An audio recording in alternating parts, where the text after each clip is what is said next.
ನಮಸ್ಕಾರ ಸ್ನೇಹಿತರೆ.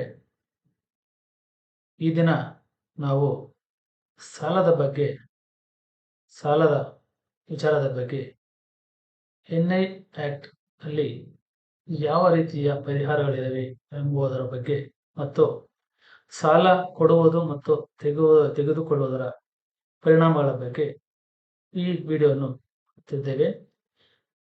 ಸ್ನೇಹಿತರೆ, ಈ ಕುರಿತು ಸಾಲ ಕೊಡುವುದು ಮತ್ತು ತೆಗೆದುಕೊಳ್ಳುವುದು ಅದರ ಬಗ್ಗೆ, ಅದರಿಂದ ಉಂಟಾಗುವ ತೊಂದರೆಗಳು ಹಾಗೂ ಅವುಗಳಿಗೆ ಕಾನೂನಿನ ಅಡಿಯಲ್ಲಿ ದೊರೆಯುವ ಪರಿಹಾರಗಳ ಬಗ್ಗೆ ಮಹತ್ತರವಾದ ಹಾಗೂ ಅತ್ಯಂತ ಮುಖ್ಯವಾದ ವಿಚಾರಗಳನ್ನು ಇಲ್ಲಿ ಚರ್ಚಿಸೋಣ. ಈ ವಿಡಿಯೋದಲ್ಲಿ ನಾವು ಸಾಮಾನ್ಯ ಸಲಹೆ ಕೊಡುತ್ತಿಲ್ಲ, ಅದರಲ್ಲಿ ಕಾನೂನುಬದ್ಧವಾಗಿ ನಿಮ್ಮನ್ನು ರಕ್ಷಿಸಿಕೊಳ್ಳುವ ಬಗ್ಗೆ ಮಾತನಾಡುತ್ತೇವೆ. ಸಾಲ ಕೊಡುವ ಮೊದಲು ಏನು ಮಾಡಬೇಕು, ಬ್ಯಾಂಕ್ ಟ್ರಾನ್ಸ್ಫರ್ ಯಾಕೆ ಮುಖ್ಯ, ಸರಳ ಬರಹದ ಒಪ್ಪಂದ ಯಾಕೆ ಕಡ್ಡಾಯ ಎಂಬುದರ ಬಗ್ಗೆ, ಪ್ರಾಮಿಸರಿ ಟ್ರಾನ್ಸ್ಫರ್ ಬ್ಯಾಂಕ್ ಯಾಕೆ ಮುಖ್ಯ ಮತ್ತು ಸರಳ ಬರಹದ ಒಪ್ಪಂದ ಯಾಕೆ ಕಡ್ಡಾಯವಾಗಬೇಕು ಎಂಬುದರ ಬಗ್ಗೆ ತಿಳಿಸಿಕೊಡುತ್ತೇವೆ. ಹಾಗೂ ಅಕ್ನಾಲಜ್ಮೆಂಟ್, ಪಾನ್ ಮತ್ತು ID ಪ್ರೂಫ್ಗಳು ಯಾಕೆ ಅಗತ್ಯ ಇರುತ್ತವೆ ಎಂಬುದರ ಬಗ್ಗೆ ವಿವರಣೆ ನೀಡುತ್ತೇವೆ. ಸಾಲ ತೀರಿಸದಿದ್ದರೆ ಮೊದಲಿಗೆ ಸ್ನೇಹಪೂರ್ವಕ ನೆನಪು, ನಂತರ ಲಿಖಿತ ಡಿಮ್ಯಾಂಡ್ ಮಾಡಬೇಕೆಂದು, ಅದಾದ ಮೇಲೆ ಅಡ್ವೊಕೇಟ್ ನೋಟಿಸ್ ನೀಡುವ ಬಗ್ಗೆ ವಿವರಗಳನ್ನು ತಿಳಿಸುತ್ತೇವೆ. ಇನ್ನು ಪಾವತಿ ಇಲ್ಲದಿದ್ದರೆ, ಅಂದರೆ ಪಾವತಿ ಮಾಡದಿದ್ದರೆ ಏನು ಕ್ರಮ ಕೈಗೊಳ್ಳಬೇಕೆಂಬುದರ ಬಗ್ಗೆ ಮುಂದುವರಿಸಿ 3 ವರ್ಷಗಳ ಲಿಮಿಟೇಷನ್ ಪೀರಿಯಡ್ ಒಳಗೆ ಸಿವಿಲ್ ರಿಕವರಿ ಸೂಟ್ ಹೇಗೆ ಹಾಕಬೇಕು ಎನ್ನುವುದನ್ನು ತಿಳಿಸುತ್ತೇವೆ. ಮತ್ತೆ ಚೆಕ್ ಕೊಟ್ಟಿದ್ದರೆ ವಿಷಯ ಇಲ್ಲಿ ತುಂಬಾ ಉಪಯುಕ್ತವಾದ ಮಾಹಿತಿ ಬೇಕು ಅಂತ ಹೇಳಿದ್ರೆ, ಚೆಕ್ ಕೊಟ್ಟ ಮೇಲೆ ಚೆಕ್ ಪಾಸ್ ಆಗದಿದ್ದರೆ ನೆಗೋಷಿಯಬಲ್ ಇನ್ಸ್ಟ್ರೂಮೆಂಟ್ ಆಕ್ಟ್ 1881 ಸೆಕ್ಷನ್ 138 ಅಡಿಯಲ್ಲಿ ಚೆಕ್ ಡಿಶಾನರ್ ಆಗಿದ್ದ 30 ದಿನದ ಒಳಗೆ ಸ್ಟ್ಯಾಚ್ಯುಟರಿ ಲೀಗಲ್ ನೋಟಿಸ್ ಅನ್ನು ಕೊಡಬೇಕು ಎಂಬುದರ ಬಗ್ಗೆ, 15 ದಿನಗಳ ಪೇಮೆಂಟ್ ಆಪರ್ಚುನಿಟಿ ಬಗ್ಗೆ, ಪಾವತಿ ಆಗದೇ ಇದ್ದರೆ, ಅಂದರೆ ದುಡ್ಡು ಅವರು ಸಾಲ ತಗೊಂಡಿರೋರು ಕೊಡದೇ ಇದ್ದರೆ 1 ತಿಂಗಳ ಒಳಗೆ ಕಂಪ್ಲೇಂಟ್ ಫೈಲ್ ಮಾಡಬೇಕು ಎಂಬುದರ ಬಗ್ಗೆ ವಿವರಗಳನ್ನು ಈ ವಿಡಿಯೋದಲ್ಲಿ ವಿಚಾರವಾಗಿ ತಿಳಿದುಕೊಳ್ಳೋಣ. ಈ ನಿಟ್ಟಿನಲ್ಲಿ ಇದು ಸ್ಟ್ರಿಕ್ಟ್ಲಿ ಪ್ರೊಸೀಜರಲ್ ಲಾ ಆಗಿದ್ದು, 1 ದಿನದ ತಪ್ಪು ಕೂಡ ಕೇಸ್ ದುರ್ಬಲಗೊಳ್ಳುತ್ತದೆ. ಅಂದರೆ ಪ್ರೊಸೀಜರ್ ಪ್ರಕಾರ 30 ದಿನದ ಒಳಗೆ ನೋಟಿಸ್ ಕೊಟ್ಟಿರಬೇಕು ಮತ್ತು 15 ದಿವಸದ ಒಳಗೆ ಅವರು ರಿಪ್ಲೈ ಮಾಡಿ ಅಮೌಂಟ್ ಕೊಡದೇ ಇದ್ದರೆ ಒಟ್ಟು 45 ದಿನದ ಒಳಗೆ ಕೇಸ್ ಫೈಲ್ ಮಾಡಬೇಕಾಗುತ್ತೆ. ಅದರಲ್ಲಿ 1 ದಿನ ತಪ್ಪಿದರೂ ಕೂಡ ಕೇಸ್ ಫೈಲಿಂಗ್ ಮಾಡೋಕ್ಕೆ ಆಗೋದಿಲ್ಲ. ಆ ರೀತಿಯ ದಾಖಲೆಯ ವಿಚಾರಗಳನ್ನು ಇಲ್ಲಿ ತಿಳಿಯೋಣ. ಮತ್ತೆ ಕೋರ್ಟಿನಲ್ಲಿ ಯಾವ ದಾಖಲೆ ಇರಬೇಕು ಎನ್ನುವುದರ ಬಗ್ಗೆ ಹೇಳಬೇಕೆಂದರೆ, original cheque, bank return memo, notice copy, postal proof, loan proof, bank statement ಮುಂತಾದ ದಾಖಲೆಗಳ ಅಗತ್ಯತೆಯ ಬಗ್ಗೆ ಈ ವಿಡಿಯೋದಲ್ಲಿ ತಿಳಿಯೋಣ. ಮತ್ತೆ ಸಿವಿಲ್ ರೆಮಿಡಿ ಮತ್ತು ರಿಕವರಿ ಯಾವ ರೀತಿ ಮಾಡಿಕೊಳ್ಳಬೇಕಾಗುತ್ತದೆ, ಸಿವಿಲ್ ರೆಮಿಡಿ ಮೂಲಕ ಯಾವ ರೀತಿ ನಾವು ಕೊಟ್ಟಿರುವ ಸಾಲವನ್ನು ವಾಪಸ್ ಪಡೆದುಕೊಳ್ಳಬೇಕು ಅಂತ ಇದರಲ್ಲಿ ಚರ್ಚೆ ಮಾಡೋಣ. ಮತ್ತೆ ಕ್ರಿಮಿನಲ್ ರೆಮಿಡಿ ಲೀಗಲ್ ಪ್ರೊಸೀಜರ್ ಯಾವ ರೀತಿ ಕೆಲಸ ಮಾಡ್ತದೆ ಎಂಬುದನ್ನು ಇದರಲ್ಲಿ ಈ ವಿಡಿಯೋದಲ್ಲಿ ಚರ್ಚಿಸೋಣ. ಮತ್ತು ಎರಡೂ ದಾಖಲೆಗಳ ಪ್ರಕಾರ ಲೀಗಲ್ ರೆಮಿಡಿ, ಸಿವಿಲ್ ರೆಮಿಡಿ ಮತ್ತು ಕ್ರಿಮಿನಲ್ ರೆಮಿಡಿ ಎರಡನ್ನೂ ಒಂದೇ ಸಮಯದಲ್ಲಿ ಹೇಗೆ ಬಳಸಬಹುದು ಎಂಬುದರ ಬಗ್ಗೆ ಇಲ್ಲಿ ವಿಚಾರ ತಿಳಿಯೋಣ. ಮುಖ್ಯ ಪ್ರಶ್ನೆ, ಹಣ ಉಳಿಸಬೇಕಾ, ಸಂಬಂಧ ಉಳಿಸಬೇಕಾ ಎನ್ನುವುದೇ ಇಲ್ಲಿ ಮುಖ್ಯವಾದ ವಿಚಾರವಾಗಿದೆ. ಈ ನಿಟ್ಟಿನಲ್ಲಿ ಈ ವಿಡಿಯೋದಲ್ಲಿ ಪ್ರಿವೆನ್ಷನ್ ಸ್ಟ್ರಾಟಜಿ, ಸಿವಿಲ್ ಲಾ remedy, NI act full procedure, required documents, defence arguments, section 143A interim compensation, section 138 punishment, settlement possibilities ಮತ್ತು ರಿಲೇಶನ್ಶಿಪ್ ಮ್ಯಾನೇಜ್ಮೆಂಟ್ ಎಲ್ಲವನ್ನು ಆಳವಾಗಿ ಚರ್ಚಿಸೋಣ. ಇದು ಕೇವಲ ಕಾನೂನು ವಿಡಿಯೋ ಅಲ್ಲ, ಫೈನಾನ್ಷಿಯಲ್ ಅವೇರ್ನೆಸ್ ಕೂಡ ಮತ್ತು ಸೆಟಲ್ಮೆಂಟ್, ಲೀಗಲ್ ಪ್ರೊಟೆಕ್ಷನ್ ಮತ್ತು ಮಾರಲ್ ರೆಸ್ಪಾನ್ಸಿಬಿಲಿಟಿ ಕೂಡ, ಅದರ ಬಗ್ಗೆ ಕೂಡ ಗಂಭೀರ ಮಾರ್ಗದರ್ಶನ ಇಲ್ಲಿ ನೀಡುತ್ತೇವೆ. ಕೋರ್ಟ್ಗೆ ಹೋಗುವುದು ಕೊನೆಯ ಹಂತವಾಗಿರುತ್ತದೆ. ಇದಕ್ಕೆ ಮೊದಲು ಪೂರಕವಾಗಿ ಯಾವ ಕ್ರಮಗಳನ್ನು ಕೈಗೊಳ್ಳಬೇಕು ಅನ್ನೋದ್ರ ಬಗ್ಗೆ ಇಲ್ಲಿ ತಿಳಿಯೋಣ. ಆದರೆ ಕಾನೂನು ತಿಳಿದಿರುವುದು ಮೊದಲ ರಕ್ಷಣೆ ಆಗುತ್ತದೆ. ಯಾವುದೇ ಒಬ್ಬ ತನ್ನ ಹಣವನ್ನು ಕೊಡಬೇಕಾದ್ರೆ, ಸಾಲವಾಗಿ ಕೊಡಬೇಕಾದ್ರೆ, ಆ ಸಾಲ ಕೊಡಬೇಕಾದ ರೀತಿ ಮತ್ತು ಅಥವಾ ವಸೂಲಿ ಮಾಡಿಕೊಳ್ಳಬೇಕಾದ ರೀತಿಯ ಬಗ್ಗೆ ಕಾನೂನು ತಿಳಿದಿರುವುದು ಅವರ ಮೊದಲ ರಕ್ಷಣೆ ಆಗಿರುತ್ತದೆ. ಆ ಕಾರಣದಿಂದ ಮೊದಲು ಕಾನೂನನ್ನು ತಿಳಿದುಕೊಳ್ಳಬೇಕಾಗುತ್ತದೆ. ಈ ನಿಟ್ಟಿನಲ್ಲಿ ಸ್ವಲ್ಪ ವಿರಾಮ ತೆಗೆದುಕೊಳ್ಳಿ, ಮನಸ್ಸು ಕೇಂದ್ರೀಕರಿಸಿ. ಇದು ನಿಮ್ಮ ಹಣದ ವಿಚಾರ, ನಿಮ್ಮ ಕುಟುಂಬದ ವಿಚಾರ, ನಿಮ್ಮ ಗೌರವದ ವಿಚಾರ. ಈ ರೀತಿಯಾಗಿ ಮುಂದಿನ ಅತಿ ಮುಖ್ಯವಾದ ವಿಚಾರಗಳ ಬಗ್ಗೆ ತಿಳಿಯಲು ತಕ್ಷಣವೇ ನಮ್ಮ ಜೆವಿಎಂ ಕನ್ನಡದಲ್ಲಿ ಕಾನೂನು ಅರಿವು ಚಾನೆಲ್ ಅನ್ನು ಸಬ್ಸ್ಕ್ರೈಬ್ ಮಾಡಿಕೊಳ್ಳಿ, ಲೈಕ್ ಮಾಡಿ ಮತ್ತು ನಿಮ್ಮ ಪ್ರಶ್ನೆಗಳನ್ನು ಕಮೆಂಟ್ ಮಾಡಿ ಪರಿಹಾರ ಪಡೆದುಕೊಳ್ಳಿ. ಇನ್ನು ಮುಂದಿನ ವಿಷಯಗಳ ಬಗ್ಗೆ ತಿಳಿಯೋಣ.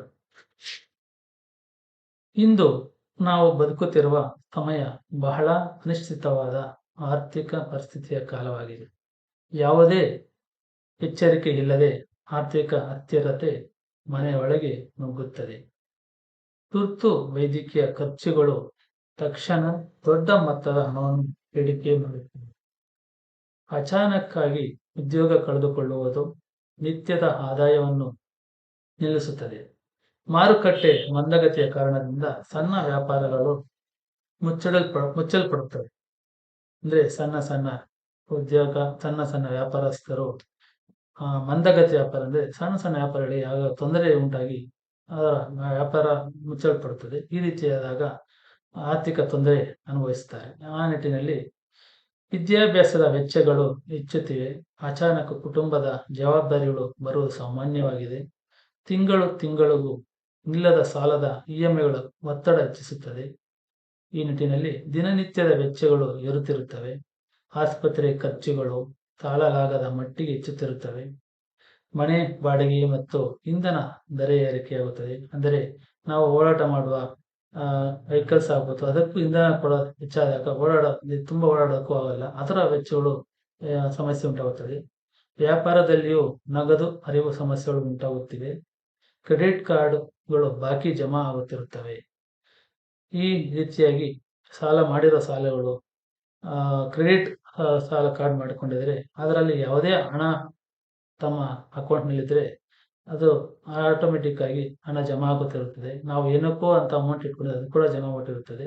ತಕ್ಷಣಕ್ಕೆ ಯಾವುದೇ ಹಣ ಸಿಗದೇ ಆಗುವಂತ ಪರಿಸ್ಥಿತಿಗಳು ಉಂಟುತ್ತವೆ. ಈ ನಿಟ್ಟಿನಲ್ಲಿ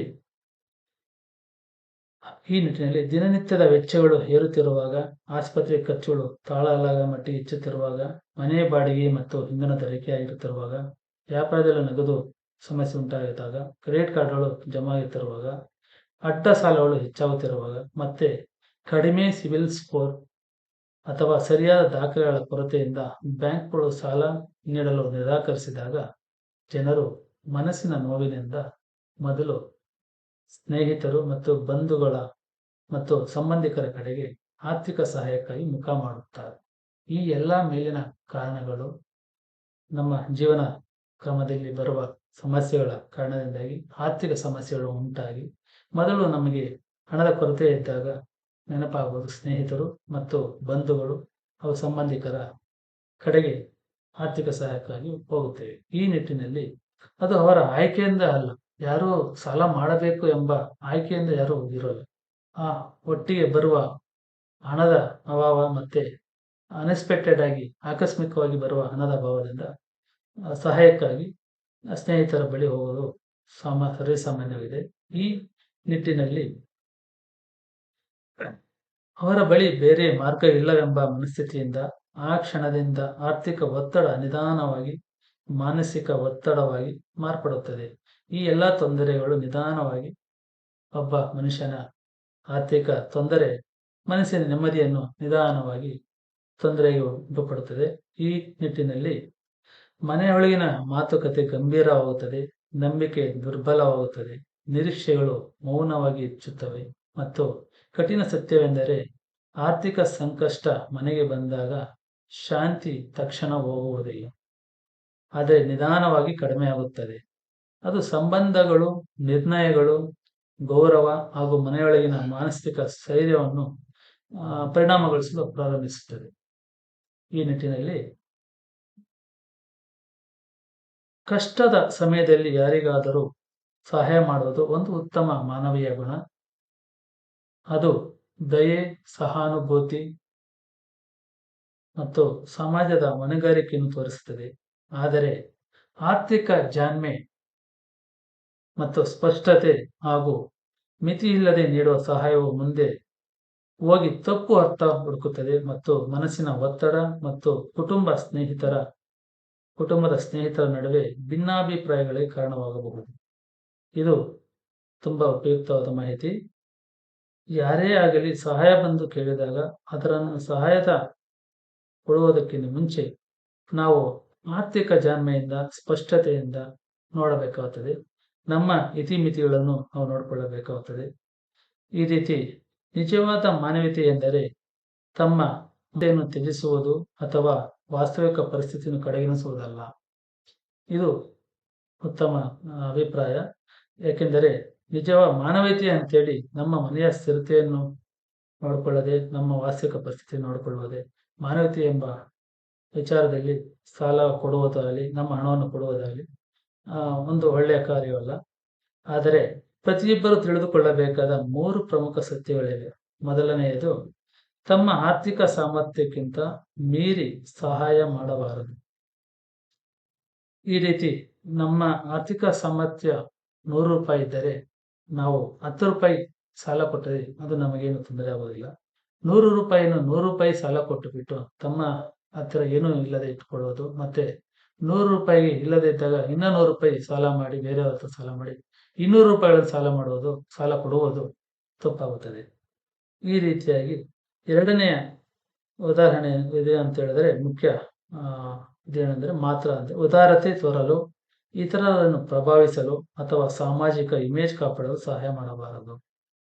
ಅಂದ್ರೆ ಇಲ್ಲಿ ಕ್ಲೀನಾಗಿ ಒಂದು ತಿಳ್ಕೊಬೇಕಾದ ಎರಡನೇ ಮುಖ್ಯ ವಿಚಾರ ಅಂತ ಹೇಳಿದ್ರೆ ಉದಾರತೆ ತೋರುವಂತದ್ದು, ಜನರ ಮುಂದೆ ಉದಾರತೆ ತೋರಿಸಿಕೊಳ್ಳೋದಕ್ಕೆ, ಮತ್ತೆ ಇತರರನ್ನು ಪ್ರಭಾವಿಸಲು, ಬೇರೆಯವರ ಹತ್ರ ನಾವು ಏನೋ ಒಂದು ದೊಡ್ಡ ವ್ಯಕ್ತಿಗಳಾಗಿ ತೋರಿಸ್ಕೊಳ್ಳೋದಕ್ಕೆ, ಅಥವಾ ಸಮಾಜದಲ್ಲಿ ಒಳ್ಳೆ ಇಮೇಜ್ ಬೇಕು ಅನ್ನೋ ಇದಕ್ಕೆ ನಮ್ಮ ಹತ್ರ ದುಡ್ಡು ಹಣ ಇಲ್ಲದಿದೆ ಕೊಡುವಂತ ಕೆಲಸ ಮಾಡಬಾರದು ಅಂತ ಈ ಮೂಲಕ ಹೇಳ್ಬೋದಾಗಿದೆ.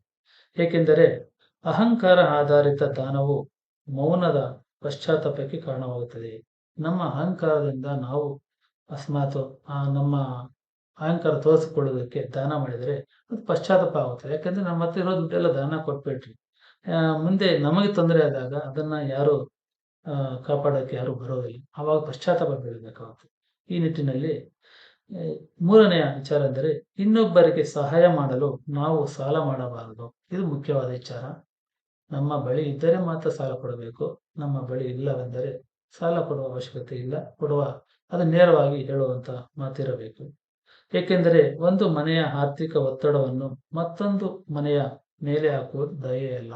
ಅಂದ್ರೆ ಇವಾಗ ನಮ್ಮ ಮನೆಯಲ್ಲೇ ಇಲ್ಲ, ನಮ್ಮ ಮನೆಯಲ್ಲಿ ನಮಗೆ ಸ್ವಂತವಾಗಿ ನಮ್ಮ ಹಣ ಇಲ್ಲದೆ ಇದ್ದಾಗ ಬೇರೆ ನಾವು ನಮ್ಮ ಹಣನ ಇಲ್ಲದೆ ಇದ್ರು ಕೂಡ ತಗೊಂಡೋಗಿ ಸಾಲ ಮಾಡಿಕೊಡೋದು ತಪ್ಪಾಗುತ್ತದೆ ಮತ್ತು ಅದು ದಯೆ ಕೂಡ ಆಗುವುದಿಲ್ಲ. ಅಪಾಯದ ಹೆಚ್ಚಳ, ಆರ್ಥಿಕ ನಿರ್ಧಾರಗಳು ಭಾವನೆ ಮೇಲೆ ಮಾತ್ರ ಅಲ್ಲ, ಸಮತೋಲನದ ಮೇಲೆ ಆಧಾರಿತವಾಗಿರಬೇಕು. ಈ ರೀತಿಯಾಗಿ ಸಾಲ ಕೊಡಬೇಕಾದರೆ ನಮ್ಮ ಹತ್ರ ಇರುವ ಹಣದ ಬಗ್ಗೆ, ಅದರ ಮುಂದೆ ಬರುವ ಅಪಾಯದ ಹೆಚ್ಚಳದ ಬಗ್ಗೆ, ಆರ್ಥಿಕ ನಿರ್ಧಾರಗಳು ಯಾವತ್ತೂ ಕೂಡ ಭಾವನೆಗಳ ಮೇಲೆ ನಿಂತಿರಬಾರದು. ಅಂದ್ರೆ ಅಲ್ಲಿ ಭಾವನೆಗಳು ಯಾರೋ ಒಬ್ಬರು ಬಂದು ನಿಮ್ಮ ಹತ್ರ ಕೇಳ್ಕೊಂಡಾಗ ಆ ಸಿಂಪತಿ ಮೇಲೆ, ಅಂದ್ರೆ ಭಾವನೆಗಳ ಒಳಗಾಗಿ ದುಡ್ಡು ಕೊಡಬಾರದು ಅನ್ನೋದು ಇದು ಮುಖ್ಯ ವಿಚಾರ. ಸಮತೋಲನವಾಗಿ ಆಧಾರಿತವಾಗಿರಬೇಕು. ಅಂದ್ರೆ ಆ ಸಮತೋಲನ ಅಂದ್ರೆ ನಮ್ಮ ಭಾವನೆಗಳಿಗೂ ಮತ್ತೆ ಪ್ರೆಸೆಂಟ್ ನಮ್ಮ ಸಿಚುವೇಶನ್ಗೂ ಆಧಾರಿತದ ಮೇಲೆ ನೋಡ್ಕೊಂಡು ಕೊಡ್ಬೇಕಾಗ್ತದೆ. ಏಕೆಂದರೆ ಪತ್ನಿಯ ಶಾಂತಿ, ಮಕ್ಕಳ ಭದ್ರತೆ ಅಥವಾ ತನ್ನದೇ ಮನಸ್ಸಿನ ಸಮಾಧಾನ ಕೆಡಿಸುವ ಸಹಾಯ ಅಪಾಯಕಾರಿಯಾಗುತ್ತದೆ. ಈ ನಿಟ್ಟಿನಲ್ಲಿ ನಮ್ಮನ್ನು ನಂಬಿಕೊಂಡಿರುವ ನಮ್ಮ ಮನೆಯಲ್ಲಿರುವ ಪತ್ನಿ ಮತ್ತು ಮಕ್ಕಳ ಭದ್ರತೆ ನಮ್ಮ ಮೊದಲ ಆದ್ಯತೆಯಾಗಿರುತ್ತದೆ ಮತ್ತು ತನ್ನದೇ ಮನಸ್ಸಿನ ಸಮಾಧಾನ ಕೆಡಿಸುವ ಸಹಾಯ ಅಪಾಯಕಾರಿ. ನಮ್ಮ ಮನಸ್ಸಿಗೆ ಇಷ್ಟವಿಲ್ಲದಿದ್ರು ಕೂಡ ಅದನ್ನ ಒಂದು ಇವಾಗ ಹೇಳಿದ ಹಾಗೆ ಸಮಾಜದಲ್ಲಿ ದೊಡ್ಡ ವ್ಯಕ್ತಿತ್ವ ತೋರಿಸಿಕೊಟ್ಟು ಅಪಾಯಕಾರಿ ಸ್ಥಿತಿ ಆ, ಅನುಭವ ಅನುಭವಕ್ಕೆ ಬರುತ್ತದೆ.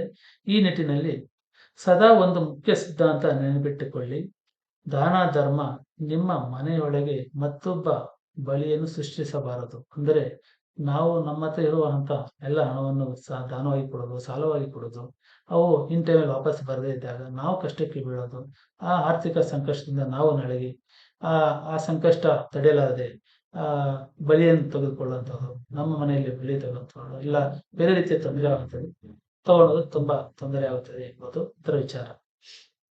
ಈ ನಿಟ್ಟಿನಲ್ಲಿ ಹಣದ ವಿಷಯದಲ್ಲಿ ಕುಟುಂಬದ ಕಲಹಗಳು ಸಾಮಾನ್ಯವಾಗಿ ಕೆಟ್ಟ ಉದ್ದೇಶದಿಂದ ಆರಂಭವಾಗುವುದಿಲ್ಲ. ಅವು ಬಹುತೇಕ ಒಳ್ಳೆಯ ಮನಸ್ಸಿನಿಂದಲೇ ಶುರುವಾಗುತ್ತವೆ. ಕಷ್ಟದ ಸಮಯದಲ್ಲಿ ಅಣ್ಣ ತಮ್ಮನಿಗೆ ಸಹಾಯ ಮಾಡುವುದು, ವ್ಯವಹಾರದಲ್ಲಿ ನಷ್ಟವಾದಾಗ ಸ್ನೇಹಿತನಿಗೆ ಕೈ ಹಿಡಿಯುವುದು, ವೈದ್ಯಕೀಯ ತುರ್ತು ಪರಿಸ್ಥಿತಿಯಲ್ಲಿ ಬಂಧು ಸಂಬಂಧಿಕನಿಗೆ ನೆರವಾಗುವುದು, ಇವೆಲ್ಲವೂ ನಂಬಿಕೆ, ಸ್ನೇಹ ಮತ್ತು ಭಾವನಾತ್ಮಕ ಬಂಧಗಳ ಮೇಲೆ ನಿಂತಿರುತ್ತವೆ. ಆರಂಭದಲ್ಲಿ ಎಲ್ಲವೂ ಸರಾಗವಾಗಿರುವಂತೆ ಕಾಣುತ್ತದೆ, ಏಕೆಂದರೆ ನಿರೀಕ್ಷೆಗಳು ಸ್ಪಷ್ಟವಾಗಿ ಮಾತನಾಡಲಾಗುವುದಿಲ್ಲ. ಆದರೆ ಹಣವನ್ನು ಹಿಂತಿರುಗಿಸುವಲ್ಲಿ ವಿಳಂಬ ಆಗುವಾಗ ಮೌನ ಒತ್ತಡ ಶುರುವಾಗುತ್ತದೆ. ಈ ನಿಟ್ಟಿನಲ್ಲಿ ಹೇಳಬೇಕಂತಂದ್ರೆ ನಮ್ಮ ಕುಟುಂಬದ ವ್ಯವಸ್ಥೆಯಲ್ಲಿ ಹಣದ ವಿಚಾರ ತುಂಬಾ ಬಹುಮುಖ್ಯವಾದದ್ದು. ಆ ಹಣದ ವಿಚಾರವಾಗಿ ನಾವು ನಮ್ಮ ಒಳ್ಳೆ ಮನಸ್ಸಿನಲ್ಲಿ ನಾವು ಕೊಟ್ಟರೂ ಕೂಡ ಅಣ್ಣ ತಮ್ಮಂದರ ಬಗ್ಗೆ ಆಗಲಿ, ಸ್ನೇಹಿತರ ಬಗ್ಗೆ ಆಗಲಿ, ಅವರ ಮಧ್ಯೆ ಆಗಲಿ, ವೈದ್ಯಕೀಯ ಹಾಸ್ಪಿಟಲ್ ಆ ಟೈಮಲ್ಲಿ ಆಗಲಿ, ಈ ಹಣದ ವಿಚಾರ ಇದ್ದಾಗ ನಾವು ಒಂದು ಸಂಬಂಧಿಕನಿಗೆ ಕೊಡುವ ವಿಚಾರದಲ್ಲಿ ನೆರವು ಕೊಟ್ಟಿರ್ತೀವಿ. ಅದು ನಂಬಿಕೆ ಮತ್ತು ಸ್ನೇಹದ ಭಾವನಾತ್ಮಕ ಬಂಧಗಳ ಮೇಲೆ ನಾವು ನಿಂತು ಕೊಟ್ಟಿರುತ್ತೇವೆ. ಆದರೆ ಕೊಡುವುದು ತಪ್ಪಲ್ಲ, ಅದಕ್ಕೆ ತಕ್ಕ ಹಾಗೆ ದಾಖಲೆಗಳನ್ನು ಪಡೆಯುವುದು ನಮ್ಮ ಕರ್ತವ್ಯ ಆಗುತ್ತದೆ. ಈ ನಿಟ್ಟಿನಲ್ಲಿ ಆದರೆ ಹಣವನ್ನು ಹಿಂತಿರುಗಿಸುವಲ್ಲಿ ವಿಳಂಬ ಆಗುವಾಗ ಮೌನದ ಒತ್ತಡ ಶುರುವಾಗುತ್ತದೆ. ಮೊದಲ ಹಂತ ಸೌಮ್ಯ ಮತ್ತು ಗೌರವಪೂರ್ಣ ನೆನಪಿನ ಪಾತ್ರ. ಅಂದ್ರೆ ಈ ಹಣ ಕೊಡದೇ ಇದ್ದಾಗ ಮೊದಲು ಸೌಮ್ಯವಾಗಿ, ಗೌರವಪೂರ್ಣವಾಗಿ ಪತ್ರ ಒಂದು ಕೊಡಬೇಕಾಗ್ತದೆ, ಅಥವಾ ಮಾತಿನ ಮೂಲಕ ಸಣ್ಣ ಸ್ಮರಣೆ ತಿಳಿಸಬೇಕಾಗ್ತದೆ, ಮೊದಲು ಹಣ ವಾಪಸ್ ಕೊಡಿ ಅಂತ. ಎರಡನೇ ಹಂತ ಮತ್ತೆ ಮತ್ತೆ ಮಾತು ಮುಂದೂಡಲ್ಪಟ್ಟಾಗ ಅಸಹನೆ ಹೆಚ್ಚಾಗುತ್ತದೆ. ಮೂರನೇ ಹಂತ ಅಹಂಕಾರ ಪ್ರವೇಶಿಸುತ್ತದೆ, ಇಬ್ಬರು ನೋವು ಹಾಗೂ ತಪ್ಪು ಅರ್ಥ ಮಾಡಿಕೊಳ್ಳುವ ಭಾವನೆಗೆ ಒಳಗಾಗುತ್ತಾರೆ. ಈ ರೀತಿಯಾಗಿ ನಾಲ್ಕನೇ ಹಂತ ಕುಟುಂಬದ ಸದಸ್ಯರು, ಪತ್ನಿಯರು ಅಥವಾ ಬಂಧುಗಳು ಮಧ್ಯೆ ಬರುತ್ತಾರೆ. ಅಭಿಪ್ರಾಯಗಳು ಹೆಚ್ಚಾಗಿ ವಿಷಯ ಎರಡು ಮಂದಿಯಿಂದ ಹೊರಗೆ ಹಬ್ಬುತ್ತದೆ. ಈ ರೀತಿಯಾಗಿ ಐದನೇ ಹಂತ ಕಾನೂನು ನೋಟಿಸು, ಅಂದರೆ ಭಾವನಾತ್ಮಕ ಸಹಾಯವಾಗಿ ಆರಂಭವಾದದ್ದು ಅಧಿಕೃತವಾಗಿ ವಿವಾದವಾಗಿ ಮಾರ್ಪಡುತ್ತದೆ. ಸ್ನೇಹಿತರೆ, ಈ ಮೇಲ್ಕಂಡಂತೆ ನಾವು ಚರ್ಚಿಸುವ ವಿಚಾರದಲ್ಲಿ ಮೊದಲು ಹಣ ಕೊಡಬೇಕಾದ್ರೆ ಸಂಬಂಧಗಳ ಮತ್ತು ನಂಬಿಕೆಯ ಮೇಲೆ, ಸ್ನೇಹದ ಮೇಲೆ ಕೊಟ್ಟಿರುತ್ತೇವೆ. ಅದು ಭಾವನಾತ್ಮಕ ಬಂಧಗಳ ಮೇಲೆ ಕೊಟ್ಟಿರುತ್ತೇವೆ.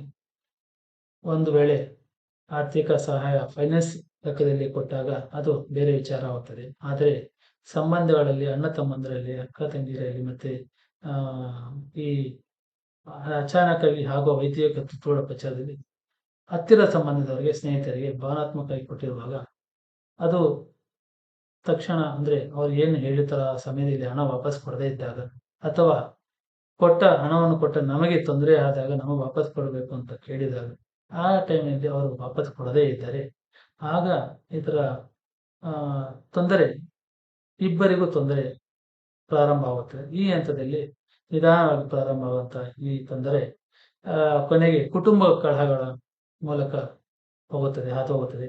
ಕೊನೆಗೆ ಅವರ ಸಂಸಾರದಲ್ಲೇ ಬಿರುಕು ಬಿಡುವಂತ ಸಮಸ್ಯೆಗಳು ಉಂಟಾಗಿವೆ. ಇವೆಲ್ಲ ಸಾಮಾಜಿಕವಾಗಿ ಈಗಿನ ಆಧುನಿಕ ಸಮಾಜದಲ್ಲಿ ಪ್ರತಿನಿತ್ಯ ನೋಡುವಂತಹ ತೊಂದರೆಗಳೇ. ಈ ನಿಟ್ಟಿನಲ್ಲಿ ಮನೆಯಲ್ಲಿ ಇರುವಂತಹ ಮಕ್ಕಳು, ಪತ್ನಿಯರು, ಇವರೆಲ್ಲ ಮಧ್ಯೆ ಬರ್ತಾರೆ, ಬಂಧುಗಳು ಬರ್ತಾರೆ. ಯಾಕಂದ್ರೆ ಹಣದ ವಿಚಾರ ಬಂದಾಗ, ಹಣದ ತೊಂದರೆ ಉಂಟಾದಾಗ ಇವೆಲ್ಲ ಸಂಸಾರಗಳ ಮಧ್ಯೆ ಗಲಾಟೆಯ ಮಧ್ಯೆ ಬರುತ್ತವೆ. ಈ ರೀತಿಯಾಗಿ ಕಾನೂನು ನೋಟಿಸ್ ಕೊಡುವ ಮೂಲಕ ಭಾವನಾತ್ಮಕ ಸಹಾಯಕವಾಗಿ ಆರಂಭದ ಅಧಿಕೃತವಾಗಿ ವಿವಾದವಾಗಿ ಮಾರ್ಪಡುತ್ತದೆ.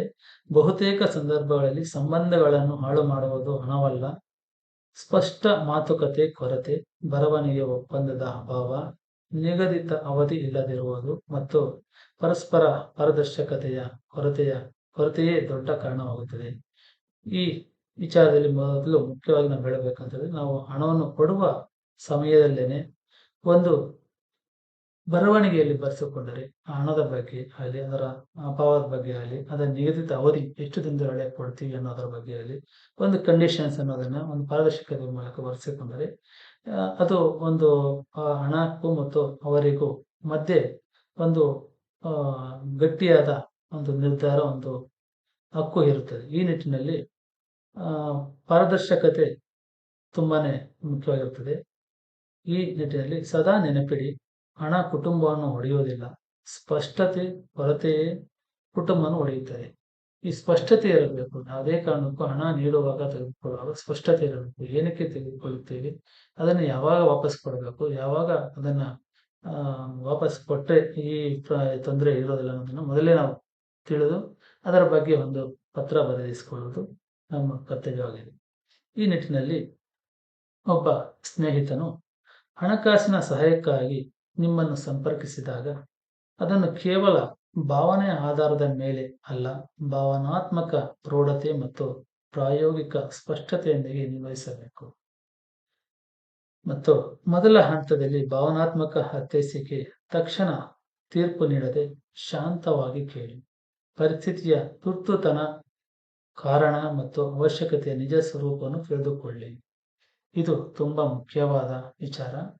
ಯಾವುದೇ ವ್ಯಕ್ತಿ ತಮ್ಮ ಹತ್ತಿರ ಸಾಲ ಕೇಳಲು ಬಂದಾಗ, ಸ್ನೇಹಿತ ಆಗಿರ್ಬೋದು, ಸಂಬಂಧಿ ಆಗಿರ್ಬೋದು, ಅಣ್ಣ ತಮ್ಮಂದಿರಾಗಿರ್ಬೋದು, ಮೊದಲು ನಾವು ಭಾವನಾತ್ಮಕವಾಗಿ ಅದನ್ನು ಯೋಚನೆ ಮಾಡೋದಕ್ಕಿಂತ ಮೊದಲು ಭಾವನಾತ್ಮಕವಾಗಿ ಯೋಚನೆ ಆದ ಮೇಲೆ ಅದನ್ನು ಪ್ರೌಢತೆಯಿಂದ ಮತ್ತು ಪ್ರಾಯೋಗಿಕ ಸ್ಪಷ್ಟತೆಯಿಂದ ನಿರ್ವಹಿಸಬೇಕು.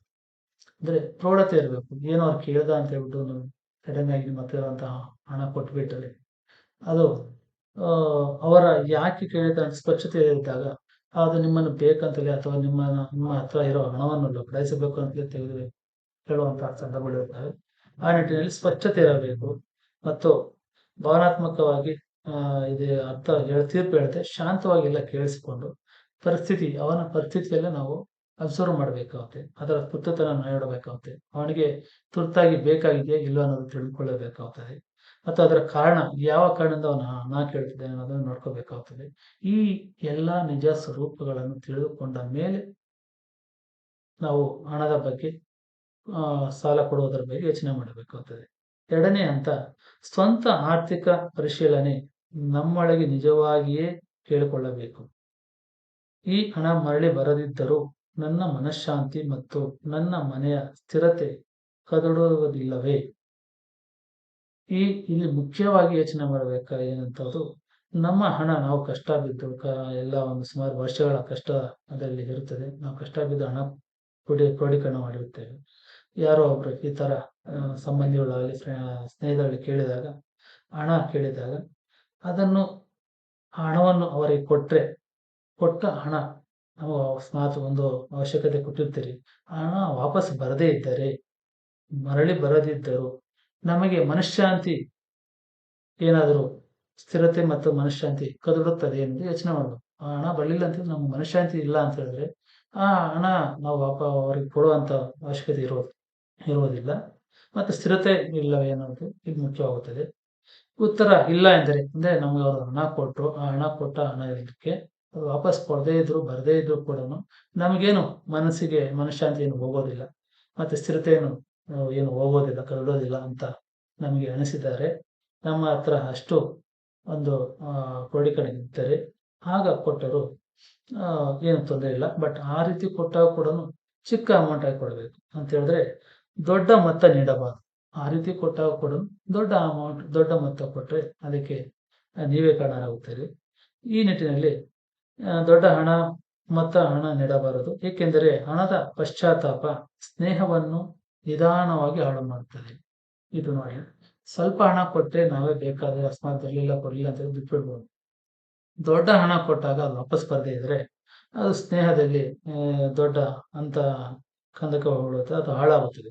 ಈ ನಿಟ್ಟಿನಲ್ಲಿ ಮೂರನೇ ಹಂತ ಸರಿಯಾದ ಸಹಾಯ ಮಾದರಿಯನ್ನು ಆಯ್ಕೆ ಮಾಡಬಹುದು. ಸಣ್ಣ ಸಹಾಯ ಮಾದರಿಯಲ್ಲಿ ಕಳೆದುಕೊಂಡರೂ ಬೇಸರವಾಗದಷ್ಟು ಮಾತ್ರ ನೀಡಿ. ಯಾವುದೇ ನಿರೀಕ್ಷೆ ಇರಿಸಿಕೊಳ್ಳದೆ ಅದನ್ನು ಸಹಾಯವೆಂದು ಮನಸ್ಸಿನಲ್ಲಿ ಒಪ್ಪಿಕೊಳ್ಳಿ. ಸಂರಚಿತ ಸಾಲ ಮಾದರಿಯಲ್ಲಿ ಮಧ್ಯಮ ಮೊತ್ತವಾದ ಸರಳ ಬರವಣಿಗೆ ಒಪ್ಪಿಗೆ ಪತ್ರ ಮತ್ತು ಹಿಂತಿರುಗಿಸುವ ಅವಧಿಯನ್ನು ಸ್ಪಷ್ಟವಾಗಿ ನಿಗದಿ ಮಾಡಿ. ಅನುಮಾನಕ್ಕಿಂತ ಸ್ಪಷ್ಟತೆಯನ್ನು ಮೊದಲು ಬಳಸಿ. ಅಂದರೆ ಇಲ್ಲಿ ನಾವು ತಿಳಿದುಕೊಳ್ಳಬೇಕಾಗಿರುವಂಥ ವಿಚಾರ, ನಾವು ಕೊಟ್ಟ ಸಾಲ ಸ್ವಲ್ಪ ಕಡಿಮೆ ಆಗಿದ್ದು, ಅದು ಬರದೇ ಇದ್ದರೂ ನಮ್ಗೇನು ತೊಂದರೆ ಇಲ್ಲ, ನಮಗೆ ಶಾಂತಿಗೇನು ತೊಂದರೆ ಇಲ್ಲ, ಮನಸ್ಸಿಗೆ ತೊಂದರೆ ಇಲ್ಲ ಅಂತ ಬಿಟ್ಟು ಬಿಡುವ ಒಂದು ಮನಸ್ಥಿತಿಯ ಮೇಲಿದ್ರೆ ಆ ರೀತಿಯಾಗಿರುವಾಗ ಕೊಡಿ. ಅದಕ್ಕೆ ನಾವು ಏನು ಬಸ್ಕೊಳ್ಳುವಂತಹ ಏನಿಲ್ಲ.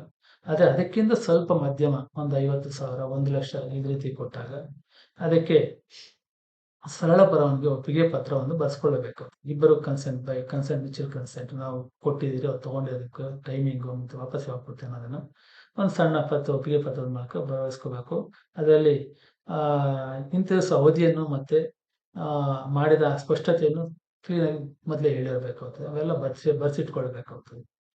ಈ ರೀತಿಯಾಗಿ ವ್ಯವಹಾರ ಮಾದರಿಯಲ್ಲಿ ದೊಡ್ಡ ಮೊತ್ತವಾದರೆ, ಅಂದರೆ 1,00,000ದಿಂದ ಮೇಲ್ಪಟ್ಟ ಹಣ ಕೊಟ್ಟಾಗ ಅದನ್ನು ಆರ್ಥಿಕ ವ್ಯವಹಾರವಾಗಿ ಪರಿಗಣಿಸಿ ಬರಹದ ಒಪ್ಪಂದ ಮಾಡಿ, ಸಾಕ್ಷಿಗಳನ್ನು ಇರಿಸಿ, ಬ್ಯಾಂಕ್ ಮೂಲಕವೇ ಹಣ ವರ್ಗಾಯಿಸಿ. ಅಗತ್ಯವಿದ್ದರೆ ಪೋಸ್ಟ್ ಡೇಟೆಡ್ ಚೆಕ್ ಪಡೆದುಕೊಳ್ಳಿ ಹಾಗೂ ಸಾಧ್ಯವಾದರೆ ಭದ್ರತೆ ಸೆಕ್ಯೂರಿಟಿ ವ್ಯವಸ್ಥೆ ಮಾಡಿಕೊಳ್ಳಿ. ಶಾಂತವಾಗಿ ಹೇಳಿ, ಬರಹದ ದಾಖಲೆ ಇಬ್ಬರಿಗೂ ರಕ್ಷಣೆ ನೀಡುತ್ತದೆ ಎಂದು, ಮುಂದೆ ತಪ್ಪು ಅರ್ಥಗಳಾಗದಂತೆ ಮಾಡುತ್ತದೆ ಎಂದು. ಒಂದು ಸರಳ ಬರವಣಿಗೆ ಸ್ಪಷ್ಟತಾ ಪತ್ರಕ್ಕೂ ಸಹಿ ಮಾಡಲು ಯಾರಾದರೂ ನಿರಾಕರಿಸಿದರೆ ಆ ನಿರಾಕರಣೆ ತಾನೇ ಭವಿಷ್ಯದಲ್ಲಿ ಸಮಸ್ಯೆಗಳಿರುವುದಕ್ಕೆ ಒಂದು ಎಚ್ಚರಿಕಾ ಸೂಚನೆ ಆಗಬಹುದು. ಇಲ್ಲಿ ಮುಖ್ಯವಾದ ಅಂಶ ಇಲ್ಲಿ ನಾವು ತಿಳಿದುಕೊಳ್ಳಬೇಕು, ಯಾವುದೇ ಎಷ್ಟೇ ಸಂಬಂಧಿಯಾಗಿರ್ಬೋದು, ಎಷ್ಟೇ ಸ್ನೇಹಿತರಿರ್ಬೋದು, ಎಷ್ಟೇ ಒಂದು ತಾತ್ಕಾಲಿಕ ತೊಂದರೆಗೆ ಒಳಪಟ್ಟಿರುವಂತಹ ಸಮಯದಲ್ಲಿ ನಾವು ಸಾಲ ಕೊಡುವ ವಿಚಾರದಲ್ಲಿ ನಾವು ಮೊದಲೇ ಅದರ ಬಗ್ಗೆ ಯೋಚನೆ ಮಾಡಬೇಕಾಗುತ್ತದೆ. ನಾವು ಸಣ್ಣ ಅಮೌಂಟ್ ಅಂದರೆ 20,000 ಒಳಗೆ ಆದರೆ ಅದಕ್ಕೆ ನಾವು ಯೋಚನೆ ಮಾಡುವಂತ ಅವಶ್ಯಕತೆ ಇರುವುದಿಲ್ಲ. ಆ ರೀತಿ ಕೊಟ್ಟ ಹಣ ನಮ್ಗೇನು ತೊಂದರೆ ಇಲ್ಲ, ಮಾನಸಿಕವಾಗಿ ನಮಗೇನು ತೊಂದರೆ ಆಗಲ್ಲ, ಮತ್ತೆ ಆ ರೀತಿ ದೃಢತೆ ಇರುವಾಗ ನೀವು ಸಾಲ ಕೊಟ್ಟರು ಅದು ವಾಪಸ್ ಬರದೇ ಇದ್ದರೂ ನಿಮಗೇನು ತೊಂದರೆ ಇಲ್ಲ ಅಂತ ಕೊಟ್ಟಾಗ ಕೊಡಿ. ಒಂದು ವೇಳೆ ಅದನ್ನು ಮೀರಿ ಅಂದರೆ 20,000 ಮೇಲೆ ಯಾರಿಗೆ ಸಾಲ ಕೊಡಬೇಕಾದರೂ ಅದು ಬ್ಯಾಂಕಿನ ಮೂಲಕ, ಬ್ಯಾಂಕ್ ಅಕೌಂಟ್ನ ಮೂಲಕ, ಚೆಕ್ ಮೂಲಕ, ಇಲ್ಲ RTGS ಮೂಲಕ ಈ ರೀತಿಯಾಗಿ ಅವರಿಗೆ ನಾವು ಸಾಲ ಕೊಡಬೇಕಾಗ್ತದೆ. ಆ ಸಾಲ ಕೊಟ್ಟಾಗ ಅದರ ಬಾಬತ್ತು ಅದಕ್ಕೆ ಅದು ಮಧ್ಯಮ ಇದ್ದಾಗ, ಮತ್ತೆ ಆ ವ್ಯವಹಾರ 1,00,000 ದಾಟಿ 1,00,000 ಮೇಲೆ 1,00,000, 2,00,000, 5,00,000, 10,00,000 ಈ ರೀತಿ ಮೇಲ್ಪಟ್ಟು ಹೋದಾಗ ಖಂಡಿತವಾಗಿಯೂ ಅದಕ್ಕೆ ತಕ್ಕಂತೆ ಒಪ್ಪಿಗೆ ಪತ್ರ ನೋಂದಣಿ ಮಾಡಿಸಿಕೊಳ್ಳಬೇಕಾಗುತ್ತದೆ. ಮತ್ತು ಅದಕ್ಕೆ ಸೆಕ್ಯೂರಿಟಿ ಆಗಿ ಬೇರೆ ವ್ಯವಸ್ಥೆ, ಪ್ರಾಪರ್ಟಿ ವ್ಯವಸ್ಥೆಗಳೆಲ್ಲ ಮಾಡಿಕೊಳ್ಳಬೇಕಾಗುತ್ತದೆ. ಆ ರೀತಿ ಮಾಡಿಕೊಳ್ಳದೆ ಕೊಟ್ಟ ಹಣ ಅದು ನಿಮಗೆ ವಾಪಸ್ ಬರುವ ಸೂಚನೆಗಳು ಇರುವುದಿಲ್ಲ. ಮತ್ತು ಆ ರೀತಿ ಕೊಡುವ ಹಣಕ್ಕೆ ನಿಮಗೆ ಯಾವುದೇ ಸೆಕ್ಯೂರಿಟಿ ಇರೋದಿಲ್ಲ. ನೀವು ದಾವೆ ಹೂಡಿದರೂ ಕೂಡ ಅದಕ್ಕೆ ಹೊಣೆ ನಿಮ್ಮ ಮೇಲೆ ಇರುತ್ತದೆ. ಆ ರೀತಿಯಾಗಿ ನೀವು ಹಣ ಹೆಚ್ಚಾಗಿ ಕೊಡಬೇಕಾದರೆ ಖಂಡಿತವಾಗಿಯೂ ನೀವು ಒಂದು ಸ್ಪಷ್ಟತೆಯನ್ನು ಮಾಡಿಕೊಂಡು ಒಂದು ದೊಡ್ಡ ಮೊತ್ತ ಕೊಡುವಾಗ ಸಾಕ್ಷಿಗಳನ್ನು ಹಿಂದೆ ಇಟ್ಟುಕೊಂಡು ಒಪ್ಪಂದದ ಪತ್ರ ಬರೆಸಿಕೊಂಡು, ಅದಕ್ಕೆ ಸೆಕ್ಯೂರಿಟಿ ವ್ಯವಸ್ಥೆ ಅಕಸ್ಮಾತ್ ಅದಕ್ಕೆ ರಿಲೇಟೆಡ್ ಆಗಿ ಯಾರೋ ಒಂದು 10,00,000, 5,00,000, 20,00,000 ಕೊಡುವಾಗ ರಿಲೇಟೆಡ್ ಆಗಿ ಒಂದು ಯಾರಾದರೂ ಆಸ್ತಿಯನ್ನು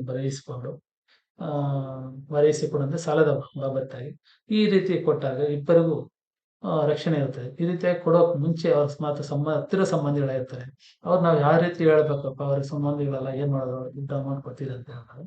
ಖಂಡಿತವಾಗಿ ನೀವು ಯಾವುದೇ ಮುಲಾಜಿಲ್ಲದೆ ನೇರವಾಗಿ ಹೇಳಿಬಿಡಿ. ಈ ರೀತಿ ನಾವು ವ್ಯವಹಾರ ಮಾಡಬೇಕು, ಒಂದು ಬರಹ ದಾಖಲೆ ಇರಬೇಕು ಇಬ್ಬರ ಮತ್ತೆ, ಅದಕ್ಕೆ ಇಬ್ಬರು ರಕ್ಷಣೆ ಇರುತ್ತದೆ ಅಂತ ಹೇಳಿ ಅವರಿಗೆ ಶಾಂತವಾಗಿ ಹೇಳಿ ಒಪ್ಪಿಸಿ ನೀವು ಪತ್ರ ಬರೆಸ್ಕೊಳ್ಬೇಕು. ಇಲ್ಲ ನಾವು ಪತ್ರ ಬರೆಯಕ್ಕಾಗಲ್ಲ, ಬರ್ಕೊಡೋದಿಲ್ಲ, ಹಾಗೆ ಕೊಡಿ ಅಂತ ಏನಾದ್ರು ಕೇಳಿದ್ರೆ ಖಂಡಿತವಾಗೂ ಮುಂದೆ ನಿಮ್ಗೆ ತೊಂದರೆ ಆಗುವ ಸೂಚನೆಗಳು ತುಂಬಾನೇ ಇರ್ತವೆ. ಆದ್ದರಿಂದ ಇವತ್ತೇ ಆ ದಿನವೇ ನೀವು ಸಾಲ ಕೊಡದೆ ಅದನ್ನ ನಿರಾಕರಿಸಿದರೂ ಒಳ್ಳೆಯದು. ಈ ನಿಟ್ಟಿನಲ್ಲಿ ಯಾರಿಗಾದರೂ ಅತ್ಯಂತ ಹತ್ತಿರ ಸ್ನೇಹಿತನಾಗಲಿ ಅಥವಾ ಸಂಬಂಧಿಯಾಗಲಿ ಸಾಲ ನೀಡುವ ಮೊದಲು ನಿಮ್ಮ ಸಂಬಂಧವು ಸುರಕ್ಷಿತವಾಗಿರಲಿ ಹಾಗೂ ನಿಮ್ಮ ಆರ್ಥಿಕ ಸ್ಥಿರತೆಯು ಕರಗುವುದಿಲ್ಲ ಎಂಬುದಾಗಿ ಕೆಲವು ಮೂಲಭೂತ ರಕ್ಷಣಾ ಕ್ರಮಗಳನ್ನು ತಪ್ಪದೇ ಪಾಲಿಸಬೇಕು. ಯಾವಾಗಲೂ ಹಣವನ್ನು ಎನ್ಇಎಫ್ಟಿ, ನೆಫ್ಟ್, ಆರ್ಟಿಜಿಎಸ್, ಯುಪಿಐ ಮೊದಲಾದ ಸರಿಯಾದ ಬ್ಯಾಂಕ್ ಮಾರ್ಗಗಳ ಮೂಲಕವೇ ವರ್ಗಾಯಿಸಿ.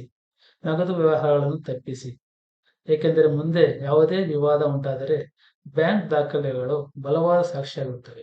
ಇಲ್ಲಿ ಮುಖ್ಯವಾಗಿ ನಾವು ಯೋಚನೆ ಮಾಡಬೇಕಾಗಿರುವಂತದ್ದು, ಈ ರೀತಿಯಾಗಿ ನಾವು ಸಾಲ ಕೊಡುವ ಮೊದಲೇ ಈ ರೀತಿಯಾಗಿ ಎಲ್ಲಾ ದಾಖಲೆಗಳನ್ನು ನಮಗೆ ನಮ್ಮ ಹಣಕ್ಕೆ ಸೆಕ್ಯೂರಿಟಿಯಾಗಿ ವ್ಯವಸ್ಥೆ ಮಾಡಿಕೊಂಡರೆ ನಾಳೆ ಅಕಸ್ಮಾತ್ ಒಂದು ವೇಳೆ ದಾವೆ ಹೂಡುವ ಸಮಯ ಬಂದಾಗ ಈ ದಾಖಲೆಗಳು ನಿಮ್ಮ ಹಣಕ್ಕೆ ಒಂದು ಪ್ರಬಲ ಸಾಕ್ಷಿಯಾಗಿರುತ್ತೆ.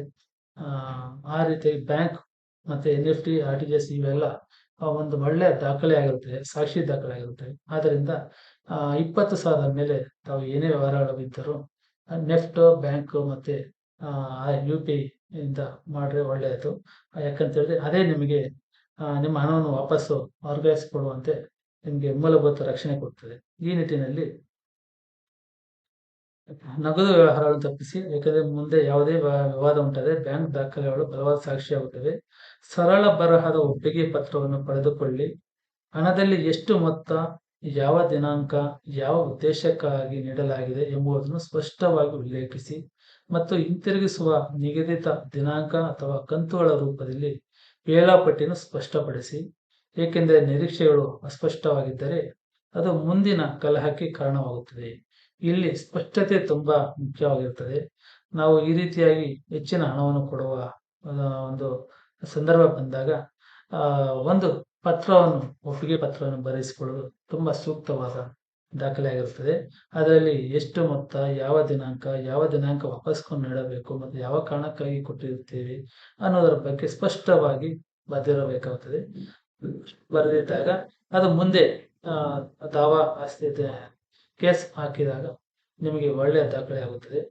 ಈ ನಿಟ್ಟಿನಲ್ಲಿ ಸಾಲ ಪಡೆಯುವವರ ಪಾನ್ ಮತ್ತು ಮಾನ್ಯ ಗುರುತಿನ ಚೀಟಿ ಪ್ರತಿಗಳನ್ನು ಪಡೆದುಕೊಳ್ಳಿ. ಇದರಿಂದ ವ್ಯವಹಾರದ ಗಂಭೀರತೆ ಮತ್ತು ವ್ಯಕ್ತಿಯ ಗುರುತು ದೃಢವಾಗುತ್ತದೆ.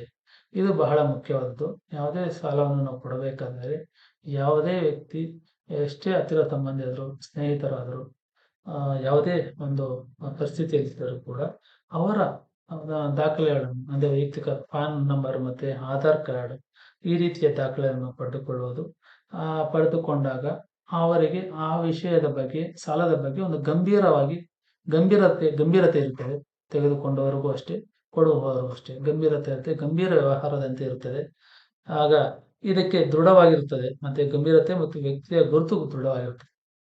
ಈ ನಿಟ್ಟಿನಲ್ಲಿ ವಾಟ್ಸಪ್ ಸಂದೇಶಗಳು ಅಥವಾ ಬರಹದ ದೃಢೀಕರಣಗಳಲ್ಲಿ ಸಾಲ ಸ್ವೀಕರಿಸುವುದು ಮತ್ತು ಹಿಂತಿರುಗಿಸುವ ಭರವಸೆ ನೀಡಿರುವುದು ಕಂಡು ಬಂದರೆ ಅವನ್ನು ಉಳಿಸಿಕೊಂಡು ಇರಿಸಿ. ಅಂದ್ರೆ ಈ ರೀತಿ ಸಾಲ ಕೊಡಬೇಕಾದ್ರೆ ಕೊಟ್ಟಾಗ ಮತ್ತು ಸಾಲ ಕೊಟ್ಟಾದ ಮೇಲೆ ನಡೆಯುವ ವ್ಯವಹಾರಿಕಗಳು, ಅಂದ್ರೆ ಇನ್ ಟೈಮಲ್ಲಿ ಕೊಡೋದಕ್ಕಾಗಲಿಲ್ಲ ಅಂದಾಗ ಅವರು ಕೇಳುವ ಮುಂಚೆ ಫೋನ್ನಲ್ಲಿ ತಮಗೆ ವಾಟ್ಸಪ್ ಮೂಲಕ ಕೇಳಿದ್ದಾರೆ, ಆ ದಾಖಲೆಗಳನ್ನು ಹಾಗೆ ಸೇವ್ ಮಾಡಿಟ್ಟುಕೊಳ್ಳಿ. ಅದು ಮುಂದೆ ದಾವೆಯ ಸಂದರ್ಭಗಳಲ್ಲಿ ನಿಮ್ಗೆ ಅನುಕೂಲವಾಗುತ್ತದೆ. ಈ ನಿಟ್ಟಿನಲ್ಲಿ ಅತ್ಯಂತ ಮುಖ್ಯವಾಗಿ ದೊಡ್ಡ ಮೊತ್ತ ನೀಡುವ ಮೊದಲು ನಿಮ್ಮ ಜೀವನ ಸಂಗಾತಿ ಅಥವಾ ಹತ್ತಿರದ ಕುಟುಂಬ ಸದಸ್ಯರಿಗೆ ತಿಳಿಸಿ. ಏಕೆಂದರೆ ಗುಪ್ತವಾಗಿ ಮಾಡಿದ ಹಣಕಾಸಿನ ವ್ಯವಹಾರಗಳು ಸ್ವತಃ ಸಾಲಕ್ಕಿಂತ ದೊಡ್ಡ ಕುಟುಂಬ ಒಳಜಗಳಗಳಿಗೆ ಕಾರಣವಾಗುತ್ತವೆ. ಇದು ತುಂಬಾ ಮುಖ್ಯವಾದ ಅಂಶ. ಪ್ರತಿಯೊಂದು ಕುಟುಂಬದಲ್ಲಿಯೂ ಇದಕ್ಕೆ ತುಂಬಾ ಆದ್ಯತೆ ಇರುತ್ತದೆ. ನಾವು ಹೆಚ್ಚಿನ ನಮ್ಮ ಹಣವನ್ನು ನಾವು ಕಷ್ಟ ಬಿದ್ದು ಮಾಡಿರುವಂತಹ ಕ್ರೋಢೀಕರಣ ಮಾಡಿರುವಂತಹ ಹಣವನ್ನು ಹೆಚ್ಚಾಗಿ ದೊಡ್ಡ ಮೊತ್ತವಾಗಿ ಕೊಡಬೇಕಾದ್ರೆ ಮೊದಲು ನಮ್ಮ ಜೀವನ ಸಂಗಾತಿಗೆ ತಿಳಿಸಬೇಕು. ಆ ಸಾಲ ಯಾರಿಗೆ ಕೊಡ್ತಾ ಇದ್ದೀರಿ, ನಿಮ್ಮ ಹಿಂದಿನ ಸ್ಥಿತಿ ಏನು, ಅವರ ಬಗ್ಗೆ ಪೂರ್ತಿಯಾಗಿ ತಿಳಿಸಿಕೊಳ್ಳಬೇಕು. ಇದರ ವ್ಯವಹಾರದ ಬಗ್ಗೆ ಚೆಕ್ ಮೂಲಕ ಕೊಡ್ತಾಗಲಿ ಡಾಕ್ಯುಮೆಂಟ್ ಆಗಲಿ ಇವೆಲ್ಲ ತಿಳಿಸ್ಬೇಕಾಗ್ತದೆ. ಅಥವಾ ಏ ಜೀವನ ಸಂಗಾತಿ ಇಲ್ಲ ಅಂತಂದ್ರೆ ಕುಟುಂಬ ಸದಸ್ಯರಿಗೆ ಮನೆಯಲ್ಲಿರುವಂತ ಬೇರೆ ಹಿರಿಯರಿಗೂ ಅವ್ರಿಗೆಲ್ಲ ತಿಳಿಸ್ಬೇಕಾಗ್ತದೆ. ಈ ರೀತಿ ತಿಳಿಸಿಕೊಟ್ಟ ಹಣ ಮುಂದೆ ನಿಮಗೆ ಒಳ್ಳೆಯ ಒಂದು ದಾಖಲೆ ಆಗುತ್ತದೆ ಮತ್ತು ನಿಮ್ಮ ಮನೆಯಲ್ಲಿ ಮನಃಶಾಂತಿ ಇರುತ್ತದೆ.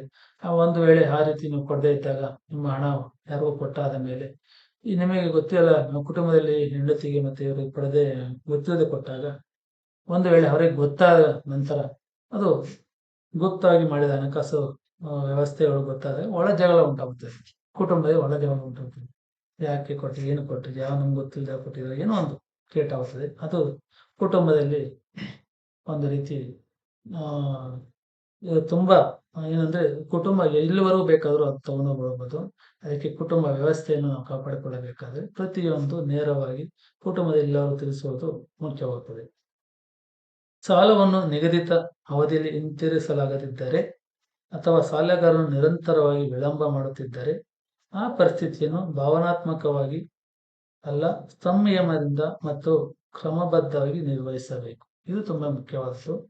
ಆ ಸಾಲ ಏನ್ ನಾವು ಕೊಟ್ಟಿರ್ತೀವಿ ಆ ಸಾಲನ ಇನ್ ಟೈಮಲ್ಲಿ ಅಂದ್ರೆ ಅವ್ರಿಗೆ ಏನ್ ಹೇಳುತ್ತೆ ಆ ಟೈಮಲ್ಲಿ ಕೊಡಲಿಲ್ಲ ಅಂತ ಹೇಳಿದ್ರೆ ಮತ್ತೆ ಆ ಟೈಮ್ ಮೀರಿ ಮತ್ತೆ ನಿರಂತರವಾಗಿ ವಿಳಂಬ ಮಾಡ್ತಿದ್ರೆ ಆ ಪರಿಸ್ಥಿತಿ ಭಾವನಾತ್ಮಕ ಅಂತೇಳಿ ಏನೋ ಹೇಳ್ತಾವನೆ ಆಯ್ತು ತಪ್ಸ್ಕೊ ಏನೋ ಕೊಡ್ತಾನೆ ಬಿಡು ಅಂತ ಇದು ಮಾಡೋದಿಲ್ಲ. ಭಾವನಾತ್ಮಕ ಇದ್ದೋಗ್ಬಿಡು ಅಂತ ಈ ರೀತಿ ಮಾಡೋ ಬದಲು ಸಮಯದಿಂದ ಕ್ರಮಬದ್ಧವಾಗಿ ನಿರ್ವಹಿಸಬೇಕು. ಕ್ರಮಬದ್ಧತೆ ಇರಬೇಕು ಈ ವಿಚಾರದಲ್ಲಿ.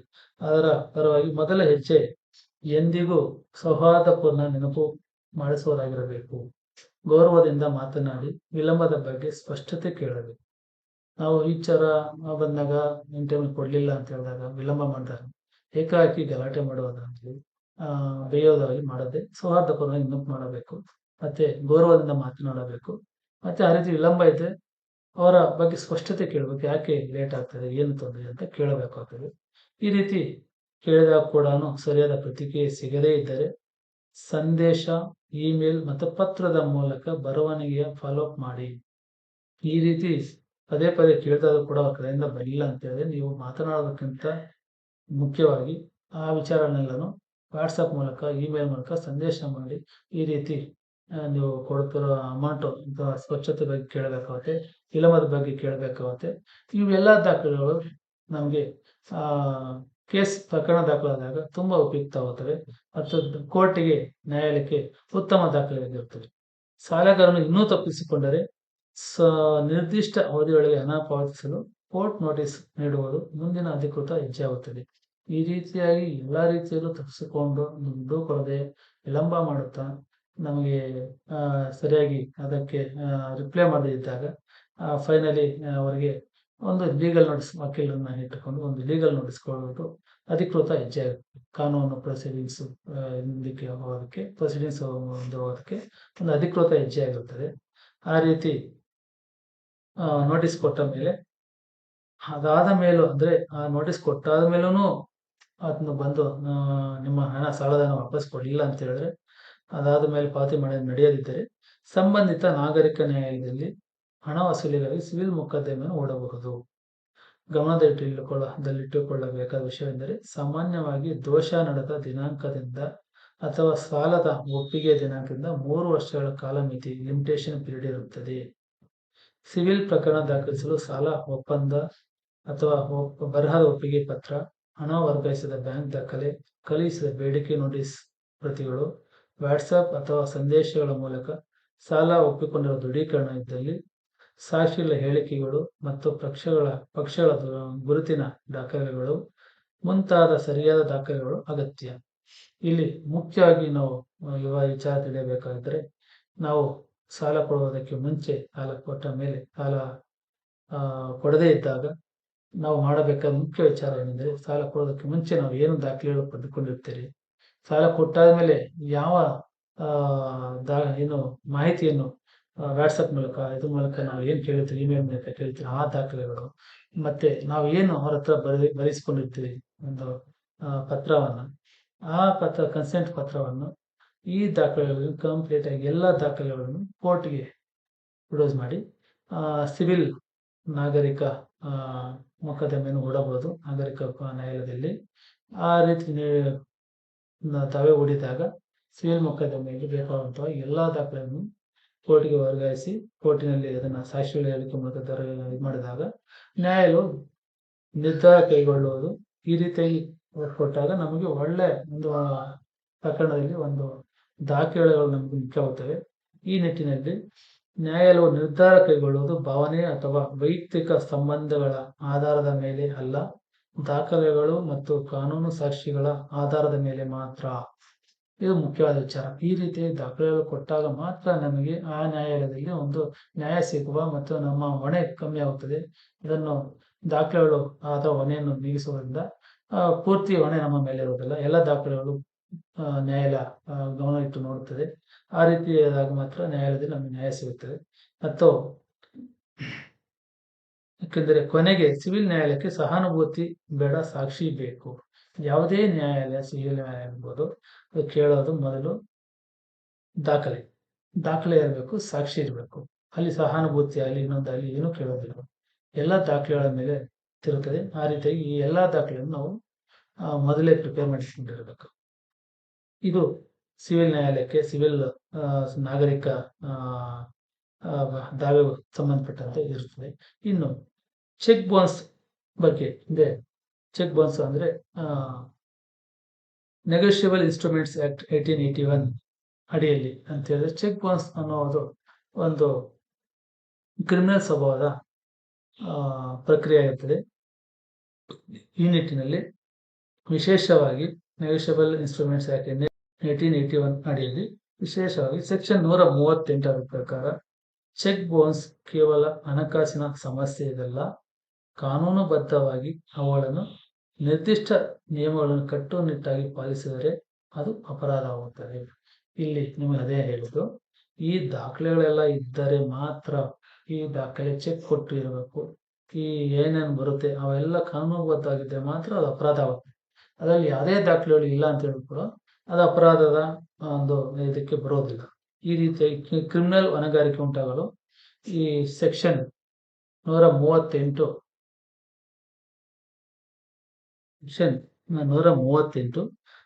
ಚೆಕ್ ಬೌನ್ಸ್ ನ ಕೇವಲ ಹಣಕಾಸಿನ ಸಮಸ್ಯೆ ಅಲ್ಲ, ಕಾನೂನುಬದ್ಧವಾಗಿ ನಿರ್ದಿಷ್ಟ ಸಮಯ ನಿಯಮಗಳನ್ನು ಕಟ್ಟುನಿಟ್ಟಾಗಿ ಪಾಲಿಸಿದರೆ ಅದು ಅಪರಾಧವಾಗುತ್ತದೆ.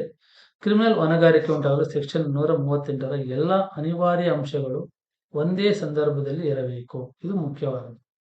ಆ ಸಂದರ್ಭಗಳು ಯಾವುವು ಎಂದರೆ, ಮೊದಲನೆಯದು ಚೆಕ್ ಡ್ರಾಯರ್ ಅಂದ್ರೆ ಚೆಕ್ ಕೊಟ್ಟ ಒಬ್ಬ ವ್ಯಕ್ತಿ ಚೆಕ್ ಅನ್ನು ನೀಡಿರಬೇಕು.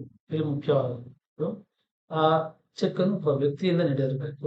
ಎರಡನೆಯದು ಆ ಚೆಕ್ ಕಾನೂನುಬದ್ಧವಾಗಿ ಜಾರಿಯಲ್ಲಿರುವ ಸಾಲ ಅಥವಾ ಹೊಣೆಗಾರಿಕೆ ವಿರುದ್ಧ ನೀಡಲ್ಪಟ್ಟಿರಬೇಕು. ಅಂದರೆ ನಿಜವಾದ ಹಣಕಾಸಿನ ಬಾಕಿ ಇರುವುದಾಗಿರಬೇಕು.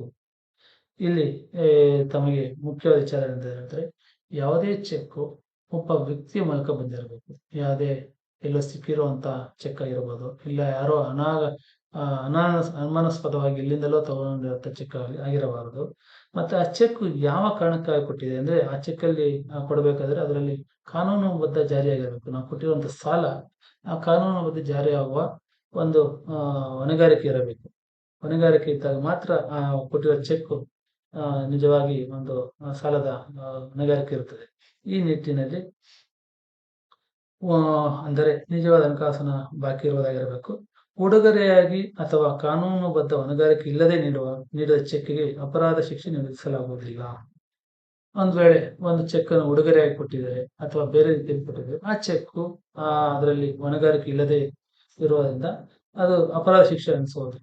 ಈ ರೀತಿಯಾಗಿ ಮೂರನೆಯದು, ಚೆಕ್ ತನ್ನ ಮಾನ್ಯ ಅವಧಿಯೊಳಗೆ ಪ್ರಸ್ತುತ ಚೆಕ್ ಮೇಲಿನ ದಿನಾಂಕದಿಂದ 3 ತಿಂಗಳ ಒಳಗೆ ಅಥವಾ ಬ್ಯಾಂಕ್ ಮಾನ್ಯದ ಅವಧಿಯೊಳಗೆ ಬ್ಯಾಂಕಿಗೆ ಸಲ್ಲಿಸಿರಬೇಕು. ಅಂದ್ರೆ ಯಾವುದೇ ಬ್ಯಾಂಕ್ ಚೆಕ್ ಅದಕ್ಕೆ ಡೇಟ್ ಹಾಕಿದ ಮೇಲೆ, ದಿನಾಂಕ ಫಿಕ್ಸ್ ಮಾಡಿದ್ಮೇಲೆ 3 ತಿಂಗಳು ಮಾತ್ರ ಅದಕ್ಕೆ ಸಮಯ ಇರುತ್ತದೆ. 3 ತಿಂಗಳ ಒಳಗೆ ಆ ಚೆಕ್ ಅನ್ನು ಬ್ಯಾಂಕಿಗೆ ಹಾಕಿ ಆ ಬೋನಸ್ ಆಗಿರಬೇಕು, ಎಲ್ಲ ಇದಾಗಿರಬೇಕು. ಬೋನಸ್ ಆಗಿದ್ದಾಗ ಮಾತ್ರ ಅದು ದಾವೆ ಸಲ್ಲಿಸೋದಕ್ಕೆ ಬರುತ್ತೆ.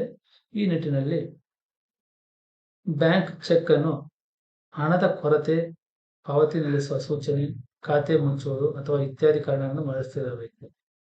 ಅಂದ್ರೆ ಆ ಬ್ಯಾಂಕ್ ಅಲ್ಲಿ ನಾವು ಹಣಕ್ಕೆ ಚೆಕ್ ಹಾಕಿದಾಗ ಚೆಕ್ ಬೌನ್ಸ್ ಆದ ಮೇಲೆ ಬ್ಯಾಂಕ್ ಮೆಮೊ ನೀಡಿರುತ್ತಾರೆ. ಅದರಲ್ಲಿ ಕಂಡೀಷನ್ಸ್ ಇರುತ್ತೆ. ಆ ಕಂಡೀಷನ್ಸ್ ಪ್ರಕಾರ ಪಾವತಿ ನಿಲ್ಲಿಸಿರೋ ಸೂಚನೆ ಆಗಲಿ, ಇಲ್ಲ ಬ್ಯಾಂಕ್ ಬಂದ್ ಆಗಿದೆ ಅಂತ ಆಗಲಿ ಏನೋ ಕೊಟ್ಟಿರ್ತಾರೆ. ಆ ರೀತಿ ಕೊಟ್ಟಾಗ ಮಾತ್ರ ಅದು ಆಕ್ಟಿವ್ ಆಗಿರುತ್ತೆ ಮತ್ತು ದಾವೆ ಅದರ ಮೇಲೆ ಸಲ್ಲಿಸಬಹುದಾಗುತ್ತೆ. 5ನೇಯದು, ಬ್ಯಾಂಕ್ ಮರಳಿಸಿದ ಮೆಮೊವನ್ನು ಪಡೆದ ದಿನಾಂಕದಿಂದ 30 ದಿನಗಳ ಒಳಗೆ ಪಾವತಿದಾರನು ಯಾರು ಚೆಕ್ ಕೊಟ್ಟಿರ್ತಾರೆ ಅವರಿಗೆ ಬರಹದ ಕಾನೂನು ನೋಟಿಸ್ ಕಳಿಸಬೇಕು ಮತ್ತು ಚೆಕ್ ಮೊತ್ತವನ್ನು ಬೇಡಿಕೆ ಮಾಡಬೇಕು. ಯಾವಾಗ ಅವನು ಚೆಕ್ ಬೌನ್ಸ್ ಆಗುತ್ತೋ ಅದನ್ನು ಮೆಮೊ ತಗೊಂಡ ಮೇಲೆ 30 ದಿವಸ ಸಮಯ ಇರ್ತದೆ. 30 ದಿವಸದ ಒಳಗೆ ಚೆಕ್ ಅನ್ನು ಇದು ಲೀಗಲ್ ನೋಟಿಸ್ ಕಳಿಸ್ಬೇಕಾಗುತ್ತೆ. ಆ ಲೀಗಲ್ ನೋಟಿಸ್ ಅಲ್ಲಿ ಹಣದ ವಾಪಸಾತಿ ಬಗ್ಗೆ ಮತ್ತೆ ಆ ಚೆಕ್ ಇದಾಗಿರೋ ಬಗ್ಗೆ ಎಲ್ಲ ತಿಳಿಸ್ಬೇಕು. 6ನೇದು, ನೋಟಿಸ್ ಸ್ವೀಕರಿಸಿದ ದಿನಾಂಕದಿಂದ 15 ದಿನದ ಒಳಗೆ ಯಾರು ಡ್ರಾಯರ್ ಪಾವತಿ ಮಾಡದಿದ್ದರೆ, ಸಾಲ ತೆಗೆದುಕೊಂಡ ವ್ಯಕ್ತಿ ಪಾವತಿ ಮಾಡದಿದ್ದರೆ ಕಾರಣಿಕ ಹಕ್ಕು ಅಂದ್ರೆ ಕಾಸ್ ಆಫ್ ಆಕ್ಷನ್ ಅಲ್ಲಿಂದ ರೈಸ್ ಆಗುತ್ತೆ. ಈ ಎಲ್ಲಾ ಕಾನೂನು ನಿಯಮಗಳನ್ನು ಕಟ್ಟುನಿಟ್ಟಾಗಿ ಪಾಲಿಸಿದ ಬಳಿಕವೇ ಸೆಕ್ಷನ್ 138ರ ಅಡಿಯಲ್ಲಿ ಅಪರಾಧ ಪ್ರಕರಣವನ್ನು ಸಂಬಂಧಿತ ನ್ಯಾಯಾಧೀಶರ ಮುಂದೆ ದಾಖಲಿಸಲು ಸಾಧ್ಯವಾಗುತ್ತದೆ. ಈ ಪ್ರಕ್ರಿಯೆ ಸಾಮಾನ್ಯವಾಗಿ ವಿಧಾನಾತ್ಮಕ ಮತ್ತು ತಾಂತ್ರಿಕ ಸ್ವಭಾವವಾಗಿದ್ದು ಒಂದೇ ಒಂದು ಹಂತದಲ್ಲಿ ತಪ್ಪು ನಡೆದರೂ ಪ್ರಕರಣದ ಮಾನ್ಯತೆಯ ಮೇಲೆ ಪರಿಣಾಮ ಬೀರುವ ಸಾಧ್ಯತೆ ಇರುತ್ತದೆ. ಈ ಮೇಲೆ ವಿವರಿಸಿರುವಂತಹ ಎಲ್ಲ ಕ್ರಮಗಳು ಕ್ರಮವಾಗಿ ಒಂದೇ ರೀತಿಯಲ್ಲಿ ಒಂದೇ ಸಲ ನಡೆದಿರಬೇಕು. ಇದರಲ್ಲಿ ಯಾವುದೇ ಒಂದು ತಪ್ಪು ನಡೆದಿದ್ರು ಕೂಡ ಈ ಪ್ರಕರಣದೇ ಅವರ ಮೇಲೆ ಕೇಸ್ ಹಾಕಿ ಅವ್ರ ಮೇಲೆ ನಾವು ಸಾಲ ವಸೂಲಿ ಮಾಡೋದಕ್ಕೆ ಆಗೋದಿಲ್ಲ. ಈ ರೀತಿಯಾಗಿ ನೆಗೋಷಿಯಬಲ್ ಇನ್ಸ್ಟ್ರೂಮೆಂಟ್ ಎನ್ಐ ಆಕ್ಟ್ 1881ರ ಸೆಕ್ಷನ್ 138ರ ಪ್ರಕಾರ ಚೆಕ್ ಬೌನ್ಸ್ ಪ್ರಕರಣದಲ್ಲಿ ಪ್ರತಿಯೊಂದು ಹಂತವನ್ನು ಕಟ್ಟುನಿಟ್ಟಾಗಿ ಹಾಗೂ ಕ್ರಮಬದ್ಧವಾಗಿ ಅನುಸರಿಸಬೇಕು. ಮೊದಲನೆಯದಾಗಿ ಚೆಕ್ ಬೌನ್ಸ್ ಆದಾಗ ಬ್ಯಾಂಕ್ ಮೆಮೊ ನೀಡುತ್ತದೆ. ಅದರಲ್ಲಿ ಹಣದ ಕೊರತೆ, insufficient funds, stop payment, account closed ಅಥವಾ ಸಿಗ್ನೇಚರ್ ಮಿಸ್ ಮ್ಯಾಚ್ ಈ ರೀತಿಯ ಸ್ಪಷ್ಟವಾಗಿ ಉಲ್ಲೇಖಿಸಲಾಗುತ್ತದೆ. ಈ ಮೂಲ ಬ್ಯಾಂಕ್ ಮೆಮೊವನ್ನು ಜಾಗರೂಕವಾಗಿ ಉಳಿಸಿಕೊಂಡಿರಬೇಕು, ಏಕೆಂದರೆ ಅದು ಬೋನಸ್ ಆದಾಯಕ್ಕೆ ಮುಖ್ಯ ಸಾಕ್ಷಿಯಾಗಿರುತ್ತದೆ.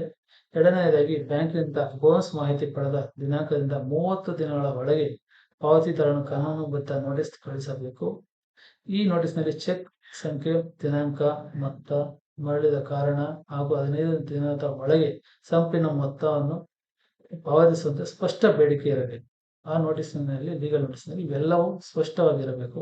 ಇದರಲ್ಲಿ ಯಾವುದೇ ಇಲ್ಲ ಅಂತ ಏನೋ ನೋಟಿಸ್ ಇಲ್ಲ ಅಂತ ಹೇಳಿದ್ರೆ ಅದು ಕೂಡ ಆಕ್ಟಿವ್ ಆಗಲ್ಲ ಮತ್ತೆ ಕ್ರಿಮಿನಲ್ ಕೇಸ್ ಆಗೋದಿಲ್ಲ. ಈ ನೋಟಿಸ್ ಅನ್ನು RPID ಅಥವಾ ಸ್ಪೀಡ್ ಪೋಸ್ಟ್ ಮೂಲಕ ಕಳಿಸುವುದು ಸುರಕ್ಷಿತ ವಿಧಾನ. ಹೆಚ್ಚುವರಿ ದೃಢೀಕರಣಕ್ಕಾಗಿ ಕೊರಿಯರ್ ಅಥವಾ ಇಮೇಲ್ ಮೂಲಕ ಕಳಿಸಬಹುದು. ನೋಟಿಸ್ ಪ್ರತಿಯನ್ನು ಪೋಸ್ಟಲ್ ರಸೀದಿ ಹಾಗೂ ಟ್ರ್ಯಾಕಿಂಗ್ ಅಥವಾ ಡೆಲಿವರಿ ದೃಢೀಕರಣ ಕಡ್ಡಾಯಗೊಳಿಸಿಕೊಳ್ಳಬೇಕು. ನಾವು ಪೋಸ್ಟ್ ಮಾಡಿದ್ಮೇಲೆ RPD ಸ್ಪೀಡ್ ಪೋಸ್ಟ್ ಮಾಡಿದ್ಮೇಲೆ ಅದರ ಪೋಸ್ಟ್ ಡೀಟೇಲ್ಸ್ ಅನ್ನು ಮತ್ತೆ ರಸೀದಿಗಳನ್ನು ಅಥವಾ ತಲುಪಿರುವಂತಹ ವಿಚಾರವನ್ನು ಲೀಗಲ್ ನೋಟಿಸ್ ಅನ್ನು ನಾವು ಉಳಿಸ್ಕೊಂಡಿರಬೇಕಾದ್ರೆ ಕಡ್ಡಾಯವಾಗಿ ಎಲ್ಲ ಸೇವ್ ಮಾಡಿಟ್ಟಿರಬೇಕಾಗ್ತದೆ. 3ನೇದಾಗಿ ನೋಟಿಸ್ ಸೇವೆಯಾದ ದಿನಾಂಕದಿಂದ ಡ್ರಾಯರ್ಗೆ 15 ದಿನಗಳ ಕಾಲಾವಕಾಶ ನೀಡಬೇಕು. ಆ ಅವಧಿಯೊಳಗೆ ಪಾವತಿ ಆಗದಿದ್ದಾಗ ಮಾತ್ರ ಕಾಸ್ ಆಫ್ ಆಕ್ಷನ್ ಉಂಟಾಗುತ್ತದೆ. 4ನೇದಾಗಿ ಕಾಸ್ ಆಫ್ ಆಕ್ಷನ್ ಉಂಟಾದ ದಿನಾಂಕದಿಂದ 1 ತಿಂಗಳ ಒಳಗೆ ಪ್ರಕರಣವನ್ನು ವಿಚಾರಣೆ ಮಾಡಲು ಅಧಿಕಾರ ಹೊಂದಿರುವ ನ್ಯಾಯಾಧಿಕಾರಿ ಮುಂದೆ ದೂರು ಸಲ್ಲಿಸಬೇಕು. ಒಟ್ಟು 45 ದಿನಗಳ ಅಂತರದಲ್ಲಿ ಈ ಎಲ್ಲಾ ಕ್ರಮಗಳನ್ನು ಪೂರ್ಣಗೊಳಿಸಿ ಅವಾಗಲೂ ಅಮೌಂಟ್ ಬರದೇ ಇದ್ದಾಗ ಮ್ಯಾಜಿಸ್ಟ್ರೇಟ್ ಮುಂದೆ ಈ ದೂರು ಸಲ್ಲಿಸಬಹುದು. ಪ್ರತಿ ಹಂತದಲ್ಲಿಯೂ ನಿಯಮಗಳನ್ನು ಸರಿಯಾಗಿ ಪಾಲಿಸುವುದು ಅತ್ಯಂತ ಮುಖ್ಯ, ಏಕೆಂದರೆ ಸಣ್ಣ ತಪ್ಪು ಕೂಡ ಪ್ರಕರಣದ ಮಾನ್ಯತೆ ಮೇಲೆ ಪರಿಣಾಮ ಬೀರುವ ಸಾಧ್ಯತೆ ಇರುತ್ತದೆ. ಈ ನಿಟ್ಟಿನಲ್ಲಿ ನಾವು ಈ ಪ್ರಕರಣಕ್ಕೆ ಸಂಬಂಧಪಟ್ಟಂತೆ ಎಲ್ಲಾ ದಾಖಲೆಗಳನ್ನು ನಾವು ಕ್ರಮವಾಗಿ ಇಟ್ಕೊಂಡಿರಬೇಕಾಗ್ತದೆ. ಯಾವ್ದಾದ್ರು ಒಂದು ತಪ್ಪಿ ಹೋದರೂ ಕೂಡ ಈ ಕೇಸ್ ಮಾನ್ಯತೆ ಉಳಿಯುವುದಿಲ್ಲ, ನಮ್ಮ ಹಣ ನಮಗೆ ವಾಪಸ್ ಬರುವುದಿಲ್ಲ. ವಿವಾದ ಈ ರೀತಿಯಾಗಿ ಹಣ ವಸೂಲಿ ಪ್ರಕ್ರಿಯೆ ಆರಂಭವಾದಾಗ ಅದು ಕಾನೂನು ನೋಟಿಸ್ ಆಗಿರಲಿ, ಸಿವಿಲ್ ಮೊಕದ್ದಮೆ ಆಗಿರಲಿ ಅಥವಾ ಚೆಕ್ ಬೌನ್ಸ್ ಪ್ರಕರಣವಾಗಿರಲಿ ಅತ್ಯಂತ ಸೂಕ್ಷ್ಮವಾದ ವಿಷಯ, ಕಾನೂನು ಅಲ್ಲ. ಈ ರೀತಿಯಾಗಿ ಸಿವಿಲ್ ಮತ್ತು ಕ್ರಿಮಿನಲ್ ಮೊಕದ್ದಮೆ ಉಳಿದಾಗ ಅದು ಚೆಕ್ ಬೌನ್ಸ್ ಪ್ರಕರಣ ಆಗಿರಲಿ ಇಲ್ಲ ಡಾಕ್ಯುಮೆಂಟ್ಸ್ ಮೇಲೆ ಆಗಿರಲಿ ಆ ರೀತಿ ಕೇಸ್ ಫೈನಲ್ ಹಾಕಿದಾಗ ಒಂದು ಸೂಕ್ಷ್ಮವಾದ ನಾವು ವಿಷಯನ ಗಮನಿಸಬೇಕಾಗ್ತದೆ. ಅದು ಸಂಬಂಧ, ಇಬ್ಬರ ನಡುವಿನ ಸಂಬಂಧ, ಹಣ ಮತ್ತು ಅಹಂಕಾರ ಉಂಟಾಗಿದ್ದಾಗ ಪರಿಸ್ಥಿತಿ ಬೇಗ ಉಲ್ಬಣವಾಗುತ್ತದೆ. ಈ ನಿಟ್ಟಿನಲ್ಲಿ ಆದ್ದರಿಂದ ವರ್ತನೆಯಲ್ಲಿ ಪ್ರೌಢತೆ ಅತ್ಯಂತ ಮುಖ್ಯ. ಈ ಸಮಯದಲ್ಲಿ ಒಬ್ಬರ ಮೇಲೆ ಒಬ್ಬರು ಜಗಳ ಮಾಡಿಕೊಳ್ಳೋದು, ಒಬ್ಬರ ಮೇಲೆ ದೂಷಣೆ ಮಾಡಿಕೊಳ್ಳೋದು, ಈ ರೀತಿ ಭಾವನೆಗಳು ಬಂದಾಗ ಅದು ಗಲಾಟೆಗಳ ವಿಚಾರ ಆಗಿ ಮನಸ್ಥಿತಿ ತುಂಬಾ ವಿಷಮ ಸ್ಥಿತಿ ಬರುವಂತಹ ಪರಿಸ್ಥಿತಿ ಇರುತ್ತವೆ. ಆದ್ದರಿಂದ ವರ್ತನೆಯಲ್ಲಿ ಅಂದ್ರೆ ಈ ರೀತಿ ಇಷ್ಟೇ ಏನಾದ್ರೂ ಕಾನೂನು ಮೂಲಕ ಹೋಗ್ಬೇಕಾಗ್ತದೆ, ಕಾನೂನಿನ ಪ್ರಕಾರನೇ ಮುಂದಕ್ಕೆ ಹೋಗ್ಬೇಕಾಗ್ತದೆ. ಈ ರೀತಿ ಇದ್ದಾಗ ವರ್ತನೆಯಲ್ಲಿ ಪ್ರೌಢತೆ ಅತ್ಯಂತ ಮುಖ್ಯ. ಸಾರ್ವಜನಿಕವಾಗಿ ಅವಮಾನ ಮಾಡುವುದು ಬೇಡ. ಸಂಬಂಧಿಕರು ಅಥವಾ ನೆರೆಹೊರೆಯವರ ಮುಂದೆ ಅಪವಾದ ಮಾಡುವುದು ಬೇಡ. ಸಾಮಾಜಿಕ ಜಾಲತಾಣಗಳಲ್ಲಿ ದೂರು ಹಾಕುವುದು ಬೇಡ. ಭಾವನಾತ್ಮಕ ಬೆದರಿಕೆಗಳು ಅಥವಾ ವ್ಯಕ್ತಿತ್ವದ ಮೇಲೆ ದಾಳಿ ಮಾಡುವ ಮಾತುಗಳನ್ನು ಬಳಸಬೇಡಿ. ಏಕೆಂದರೆ ಇಂತಹ ನಡೆ ಎರಡೂ ಕಡೆಯವರೆಗೂ ಗೌರವವನ್ನು ಶಾಶ್ವತವಾಗಿ ಹಾಳು ಮಾಡಬಹುದು ಮತ್ತು ಹೆಚ್ಚುವರಿ ಕಾನೂನು ಸಮಸ್ಯೆಗಳು ಕಾರಣವಾಗಬಹುದು. ಅಂದ್ರೆ ಈ ರೀತಿ ಗಲಾಟೆಗಳು ಉಂಟಾಗಿ ಗೌರವ ಮತ್ತೆ ಗೌರವ ಕುಂದು ಬರುವುದೇ ಅಲ್ಲದೆ ಶಾಶ್ವತವಾಗಿ ಇಬ್ಬರ ಗೆಳೆತನ ಹೋಗುತ್ತದೆ ಮತ್ತು ಕುಟುಂಬ ಸಮಸ್ಯೆ ಉಂಟಾಗುತ್ತದೆ. ಮತ್ತೆ ಗಲಾಟೆ ಉಂಟಾದಾಗ ಬೇರೆ ರೀತಿಯ ಅಪರಾಧಿಕ ಕಾನೂನುಗಳ ಸಮಸ್ಯೆಗಳು ಉಂಟಾಗಬಹುದು.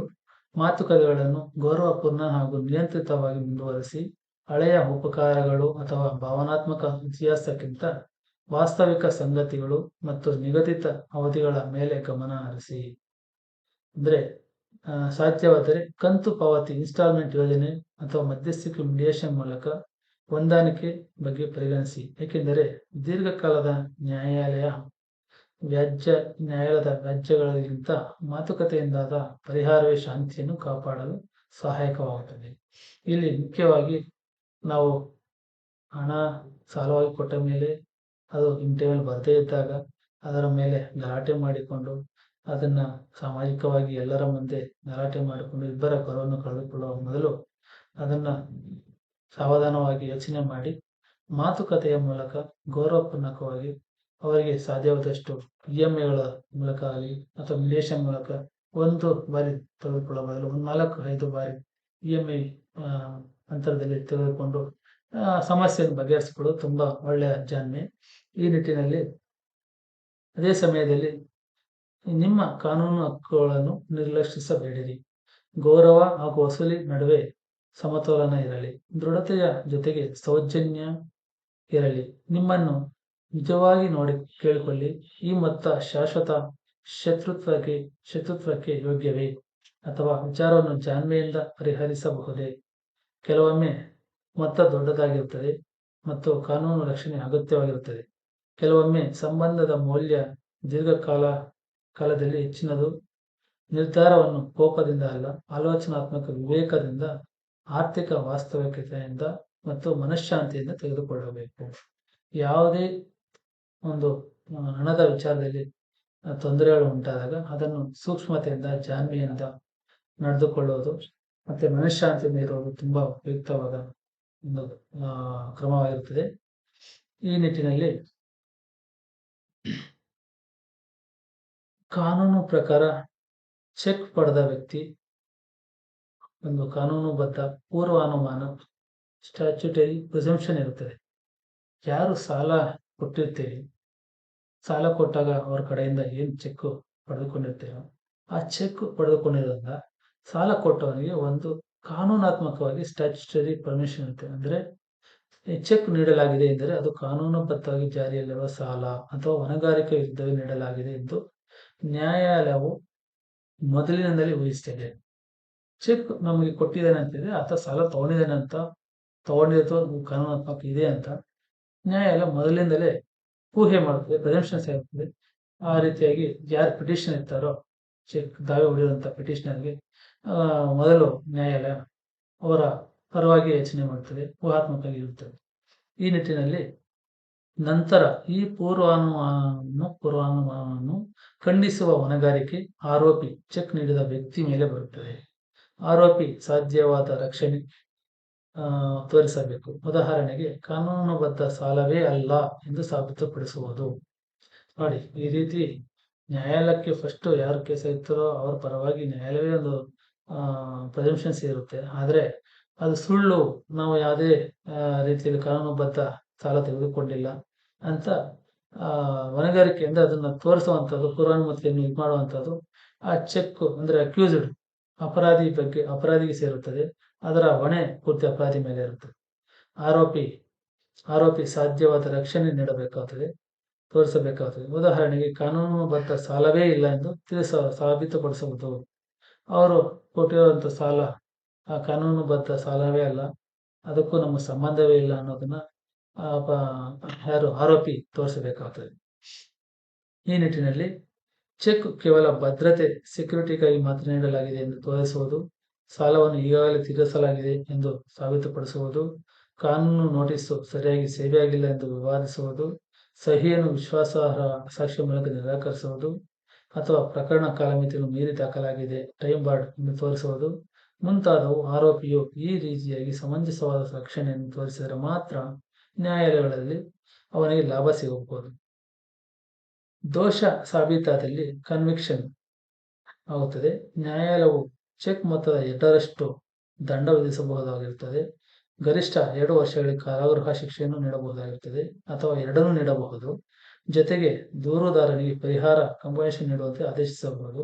ಅದಲ್ಲದೆ ವಿಚಾರಣೆ ನಡೆಯುವ ಅವಧಿಯಲ್ಲಿ ಕಾನೂನು ಪ್ರಕಾರ ನ್ಯಾಯಾಲಯವು ಚೆಕ್ ಮೊತ್ತದ ಗರಿಷ್ಠ 20% ವರೆಗೆ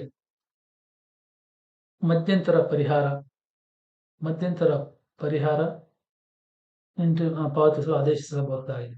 ಆದರೆ ಈ ಅಧಿಕಾರ ನ್ಯಾಯಾಲಯದ ಸ್ವವಿವೇಕಾಧೀನವಾಗಿದ್ದು ಅದು ಸ್ವಯಂಚಾಲಿತವಾಗಿ ಆಟೋಮೆಟಿಕ್ ಆಗಿ ಅನ್ವಯಿಸುವುದಿಲ್ಲ. ಈ ನಿಟ್ಟಿನಲ್ಲಿ ಸಿವಿಲ್ ಮತ್ತು ಕ್ರಿಮಿನಲ್ ವಿರುದ್ಧ ಪರಿಹಾರಗಳು, ಇದರ ಬಗ್ಗೆ ತಿಳ್ಕೊಳ್ಳೋಣ. ಸಾಲವನ್ನು ಹಿಂತಿರುಗಿಸಲಾಗದಿದ್ದರೆ ಕಾನೂನು ವ್ಯವಸ್ಥೆ 2 ಸಮಾಂತರ ಮಾರ್ಗಗಳನ್ನು ಒದಗಿಸುತ್ತದೆ. ಸಿವಿಲ್ ಮತ್ತು ಕ್ರಿಮಿನಲ್ ವಿಚಾರಗಳಲ್ಲಿ ಎರಡರಲ್ಲೂ ಕೂಡ ಯಾವ ಮಾರ್ಗವನ್ನು ಆಯ್ಕೆ ಮಾಡಬೇಕು ಎಂಬುದರ ಬಗ್ಗೆ ಮೊದಲು ಅವುಗಳ ವ್ಯತ್ಯಾಸಗಳನ್ನು ಸ್ಪಷ್ಟವಾಗಿ ಅರ್ಥ ಮಾಡಿಕೊಳ್ಳುವುದು ಅಗತ್ಯ. ಹಣ ವಸೂಲಿಗಾಗಿ ಸಿವಿಲ್ ಮೊಕದ್ದಮೆ ಸಂಬಂಧಿತ ನಾಗರಿಕ ನ್ಯಾಯಾಲಯದಲ್ಲಿ ದಾಖಲಿಸಬಹುದು. ಇದರ ಉದ್ದೇಶ ಸಾಲಗಾರನು ಮೂಲ ಮೊತ್ತದ ಜೊತೆಗೆ ಅನ್ವಯಿಸುವ ಬಡ್ಡಿ, ಹಾನಿ ಪರಿಹಾರ ಮತ್ತು ವ್ಯಾಜ್ಯ ವೆಚ್ಚಗಳನ್ನು ಪಾವತಿಸುವಂತೆ ಡಿಕ್ರಿ ಪಡೆಯುವುದಾಗಿರುತ್ತದೆ. ಇದು ಸಂಪೂರ್ಣವಾಗಿ ಪರಿಹಾರಾತ್ಮಕ ಸ್ವರೂಪದ್ದಾಗಿರುತ್ತದೆ. ಆದರೆ ಶಿಕ್ಷೆ ವಿಧಿಸುವುದೇ ಇದರ ಉದ್ದೇಶವಲ್ಲ. ಹಣಕಾಸಿನ ಪುನಃಸ್ಥಾಪನೆ ಮಾಡುವುದು ಇದರ ಮುಖ್ಯ ಉದ್ದೇಶ. ಸಾಲದ ಅಸ್ತಿತ್ವವನ್ನು ದಾಖಲೆಗಳು ಮತ್ತು ವಾಚಿಕ ಸಾಕ್ಷಿಗಳ ಮೂಲಕ ಸಾಬೀತುಪಡಿಸುವ ಹೊಣೆಗಾರಿಕೆ ಮೊಕದ್ದಮೆದಾರನ ಮೇಲಿರುತ್ತದೆ. ಡಿಕ್ರಿ ಬಂದ ಬಳಿಕವೂ ಅದರ ಜಾರಿಗೆ ಆಸ್ತಿ ಜಪ್ತಿ, ವೇತನ, ಅಟ್ಯಾಚ್ಮೆಂಟ್ ಮುಂತಾದ ಪ್ರತ್ಯೇಕ ಎಕ್ಸಿಕ್ಯೂಷನ್ ಪ್ರಕ್ರಿಯೆಗಳನ್ನು ಬೇಕಾಗಬಹುದು. ಈ ನಿಟ್ಟಿನಲ್ಲಿ ನಾಗರಿಕ ದಾವೆ ಹೂಡಿದಾಗ ಅದಕ್ಕೆ ತಕ್ಕಂತೆ ಎಲ್ಲ ದಾಖಲೆಗಳನ್ನು ಒದಗಿಸಿ ಅದರ ಮೂಲಕ ಡಿಕ್ರಿಯನ್ನು ಪಡೆದುಕೊಂಡ ಮೇಲೆ ಆ ಡಿಕ್ರಿ ವಿಚಾರದಲ್ಲಿ ತಿಳಿಸಿದ ಯಾವುದೇ ಪ್ರಾಪರ್ಟಿ ಮೇಲೆ ಆಗ್ಬೋದು, ಆ ಸಾಲ ವಸೂಲಿತೆಗಾಗಿ ಪ್ರಾಪರ್ಟಿಗಳನ್ನು ಜಪ್ತಿ ಮಾಡೋದಕ್ಕೆ ಅಂತ ಅಟ್ಯಾಚ್ಮೆಂಟ್ ಎಕ್ಸಿಕ್ಯೂಷನ್ ಕೆಲಸಗಳು ಆಗಬೇಕಾಗುತ್ತದೆ. ಅದರ ಮೂಲಕ ಅವರಿಗೆ ಕೊಟ್ಟಿರುವಂಥ ಸಾಲವನ್ನು ವಸೂಲಿ ಮಾಡ್ಕೋಬಹುದು. ಇದು ಒಂದು ಪ್ರಕ್ರಿಯೆ, ಈ ಸಿವಿಲ್ ಪ್ರಕ್ರಿಯೆ. ಇದರ ವಿರುದ್ಧವಾಗಿ ನೆಗೋಷಿಯಬಲ್ ಇನ್ಸ್ಟ್ರೂಮೆಂಟ್ ಆಕ್ಟ್ 1881ರ ಸೆಕ್ಷನ್ 138ಯಲ್ಲಿ ಚೆಕ್ ಬೌನ್ಸ್ ಪ್ರಕರಣವು ಕ್ರಿಮಿನಲ್ ಸ್ವಭಾವದ್ದಾಗಿದ್ದು, ಕಾನೂನುಬದ್ಧ ಸಾಲದ ವಿರುದ್ಧ ನೀಡಲಾದ ಚೆಕ್ ಬೌನ್ಸ್ ಆಗಿ 30 ದಿನಗಳ ಒಳಗೆ ನೋಟಿಸ್ ನೀಡುವಿಕೆ, 15 ದಿನಗಳ ಪಾವತಿ ಅವಕಾಶ ಹಾಗೂ ಸಮಯಕ್ಕೆ